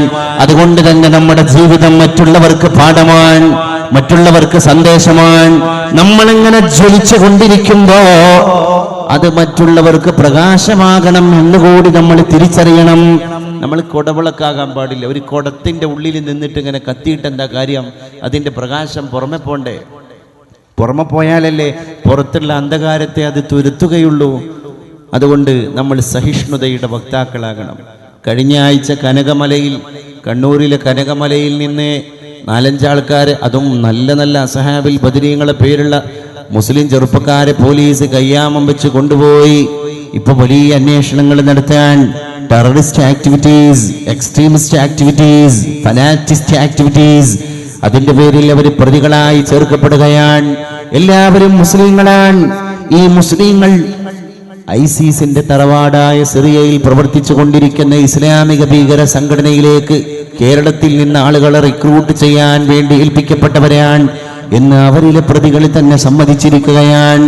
കേരളം ഇനി ഒരു വലിയ ചാവേർ ആക്രമണത്തിന്റെ ഭൂമിയാകാൻ പോവുകയാണ്. അവർ ചില വ്യക്തികളെ തെരഞ്ഞെടുത്തു കഴിഞ്ഞു, അവർ ചില സ്ഥലങ്ങൾ തെരഞ്ഞെടുത്തു കഴിഞ്ഞു. എപ്പോഴാണ് നമ്മുടെ രാജ്യത്ത് ഒരു വിസ്ഫോടനം നടക്കുക എന്ന് വല്ലാതെ കണ്ണുനട്ട് ഭീകരമായ ഒരു അവസ്ഥാവിശേഷത്തിലേക്ക് നമ്മൾ പോവുകയാണ്. ആരാ ഇതിനൊക്കെ കളവൊരുക്കുന്നത്? ഓൺലി മുസ്ലിംസ്, അവർ ഓൺ പീപ്പിൾസ്. പിന്നെ ആരോടാ സമാധാനം പറയാ? ശാന്തിയില്ല. അതുകൊണ്ട് അള്ളാഹിനോട് എപ്പോഴും ദ്വാരക്കുന്നത്, പടച്ചോനെ ഈ മണ്ണിൽ സമാധാനം തരണേ റബ്ബേന. അല്ലാഹുമ്മ അൻതസ്സലാം വ മിൻകസ്സലാം വ ഇലൈക യർജിഉസ്സലാം. അതിന്റെ ശേഷം നമ്മൾ പറയുന്നത് ഹയ്യിനാ റബ്ബനാ ബിസ്സലാം, സമാധാനത്തോടെയുള്ള ഒരു ജീവിതം നീ ഞങ്ങൾക്ക് നൽകണേ അല്ലാഹ്. അതില്ലെങ്കിൽ എന്ത്? ഇപ്പൊ ഇന്ത്യയും പാകിസ്ഥാനും തമ്മിൽ യുദ്ധം ഉണ്ടാകുന്ന സമയത്ത് ഒന്നങ്ങോട്ട് പൊട്ടിച്ചു കൊടുക്കും, ഒരു യുദ്ധം വരണം, ആ പാകിസ്ഥാൻ പാഠം പഠിക്കണം. അല്ലെങ്കിൽ പാകിസ്ഥാൻ ആൾക്കാർ പറയാ ഒരു യുദ്ധം നടക്കണം, ആ ഇന്ത്യ പാഠം പഠിക്കണം. അവിടെ ഹിലരി ക്ലിന്റൺ പറഞ്ഞ വാക്കിനെ അടിവരയിടാൻ ഞാൻ ആഗ്രഹിക്കാൻ. ഡൊണാൾഡ് ട്രംപും ഹിലരി ക്ലിന്റനും വലിയ ഒരു കോമ്പറ്റീഷനിലേക്ക് പോയി. 3 മാസം കഴിഞ്ഞാൽ Barack Hussein Mubarak Obama White ഹൗസിന്റെ സിംഹാസനത്തിൽ നിന്ന് എ ബ്ലാക്ക് മാൻ, ഒരു കറുത്ത വർഗക്കാരൻ പടിയിറങ്ങുമ്പോ വൈറ്റ് ഹൗസിന്റെ സിംഹാസനത്തിലേക്ക് കയറിപ്പോകുന്നത് ഹിലരിയോ ട്രംപോ ആരോ ഒരാളായിരിക്കും. എന്നാൽ ഹിലരി പറഞ്ഞുപോയി, ഞാൻ വളരെ ആശങ്കയോടെ കാണുന്നൊരു കാര്യം, ഇന്ത്യയും പാകിസ്ഥാനും തമ്മിൽ യുദ്ധമുണ്ടായി കഴിഞ്ഞാൽ US സെനറ്റിൽ വെച്ചിട്ടാണ് ഹിലരി ഇത് പറഞ്ഞത്. ഹിലരി ക്ലിന്റൺ ബിൽ ക്ലിന്റന്റെ ഭാര്യയാണെന്ന് മാത്രമല്ല, അമേരിക്കയുടെ പൊളിറ്റിക്സ് ശരിക്ക് കലക്കി കുടിച്ച പാരമ്പര്യമുള്ള ഒരു വ്യക്തി കൂടിയാണ്. ആ ഹിലരി ക്ലിന്റൺ പറഞ്ഞത്, ഏറ്റവും ഭീതിയോടുകൂടെ ഇന്ന് ലോകം ഉറ്റുനോക്കുന്നത് ഇന്ത്യയും പാകിസ്ഥാനും തമ്മിൽ ഒരു യുദ്ധത്തിലേക്ക് പോകുന്നത് ലോകത്തിന് തന്നെ ഭീഷണിയാണ്. കാരണം എന്താ? പാകിസ്ഥാന്റെ കയ്യിൽ ആണവായുധമുണ്ട്. നിങ്ങൾക്കറിയില്ലേ, പണ്ട് ഹിരോഷിമയിലും നാഗസാക്കിയിലും ഒക്കെ ബോംബ് നടന്നിട്ട്, ബോംബ് സ്ഫോടനം നടന്നിട്ട് 5 ലക്ഷോ 6 ലക്ഷോ ആളുകളാണ് മരിച്ചുപോയത് എന്ന് മാത്രമല്ല, ഇപ്പോഴും അവിടെ ജനിച്ചുകൊണ്ടിരിക്കുന്ന കുഞ്ഞുങ്ങൾക്ക് എന്തെങ്കിലും ഒരു അംഗവൈകല്യം, പതിറ്റാണ്ടുകൾക്ക് മുമ്പ് നടന്നുപോയ വിസ്ഫോടനത്തിന്റെ അനന്തര ഫലമെന്നോണം ഇന്നും അവിടെ ജനിച്ചു പൊങ്ങുന്ന മക്കൾക്ക് എന്തെങ്കിലും ഒരു വൈകല്യം, ഒന്നുക്ക് കേൾവി ശക്തി കുറവ്, അല്ലെങ്കിൽ കാഴ്ചക്കുറവ്, അല്ലെങ്കിൽ ബുദ്ധിമാന്യം, അല്ലെങ്കിൽ ശരീരത്തിന്റെ ഫിസിക്കലി അവർ ഏതെങ്കിലും രീതിയിൽ എന്തെങ്കിലും ഫിസിക്കൽ ഡിസോർഡേഴ്സ് കടന്നു വരികയാണ്. ആ രീതിയിൽ ഇന്ന് 2016 ശക്തിയുള്ള ഒരു ആണവായുധം പാകിസ്ഥാന്റെ കയ്യിലുണ്ടെങ്കിൽ പർവേസ് മുഷറഫ്, സൈന്യാധിപനായ പർവേസ്, ഒരു പട്ടാളക്കാരനായ പർവേസ് മുഷറഫിന് തന്റെ പട്ടാളക്കാരെ പിടിച്ച്, പട്ടാളക്കാരെ കൂട്ടുപിടിച്ചിട്ട് അമേരിക്കയുടെ പാകിസ്ഥാന്റെ ഭരണകൂടത്തെ നിലത്തിറക്കി ഒരു പട്ടാളക്കാരൻ പാകിസ്ഥാന്റെ പ്രധാനമന്ത്രിയായി അവരോധിതനായിട്ടുണ്ടെങ്കിൽ, ആ നാട്ടിൽ ഇന്ന് സിറിയ സപ്പോർട്ട് ചെയ്തുകൊണ്ടിരിക്കുന്ന ഐസിസ് എന്ന് പറയുന്ന ഇസ്ലാമിക് സ്റ്റേറ്റിന്റെ ഭീകരവാദികൾ പാകിസ്ഥാൻ ഗവൺമെന്റ് തന്നെ പാലും തേനും കൊടുത്ത് വളർത്തിക്കൊണ്ടിരിക്കാൻ, എപ്പോഴാണ് ഇവർ പാകിസ്ഥാന്റെ ഭരണകൂടത്തെ അട്ടിമറിച്ച് ഒരു അട്ടിമറിയിലൂടെ ഈ ഭീകരവാദികൾ പാകിസ്ഥാനിന്റെ പ്രധാനമന്ത്രി സ്ഥാനത്തേക്ക് കടന്നു വന്നാൽ, ആണവായുധം പിന്നെ ഭീകരരുടെ കയ്യിലാണ്. അതിനെ പിന്നെ എവിടെ പ്രയോഗിക്കണം, എങ്ങനെ പ്രയോഗിക്കണം എന്നതിനെ പറ്റി ഒരു നിയതമായ വിധിയില്ലാത്ത, ഐഡിയയില്ലാത്ത, തീരുമാനമില്ലാത്ത ഈ ഭീകരവാദികൾ, ഇന്ത്യ ഒരു ഹിന്ദു രാജ്യമാണ്, അതുകൊണ്ട് ഇന്ത്യക്ക് അങ്ങോട്ട് പ്രയോഗിച്ച്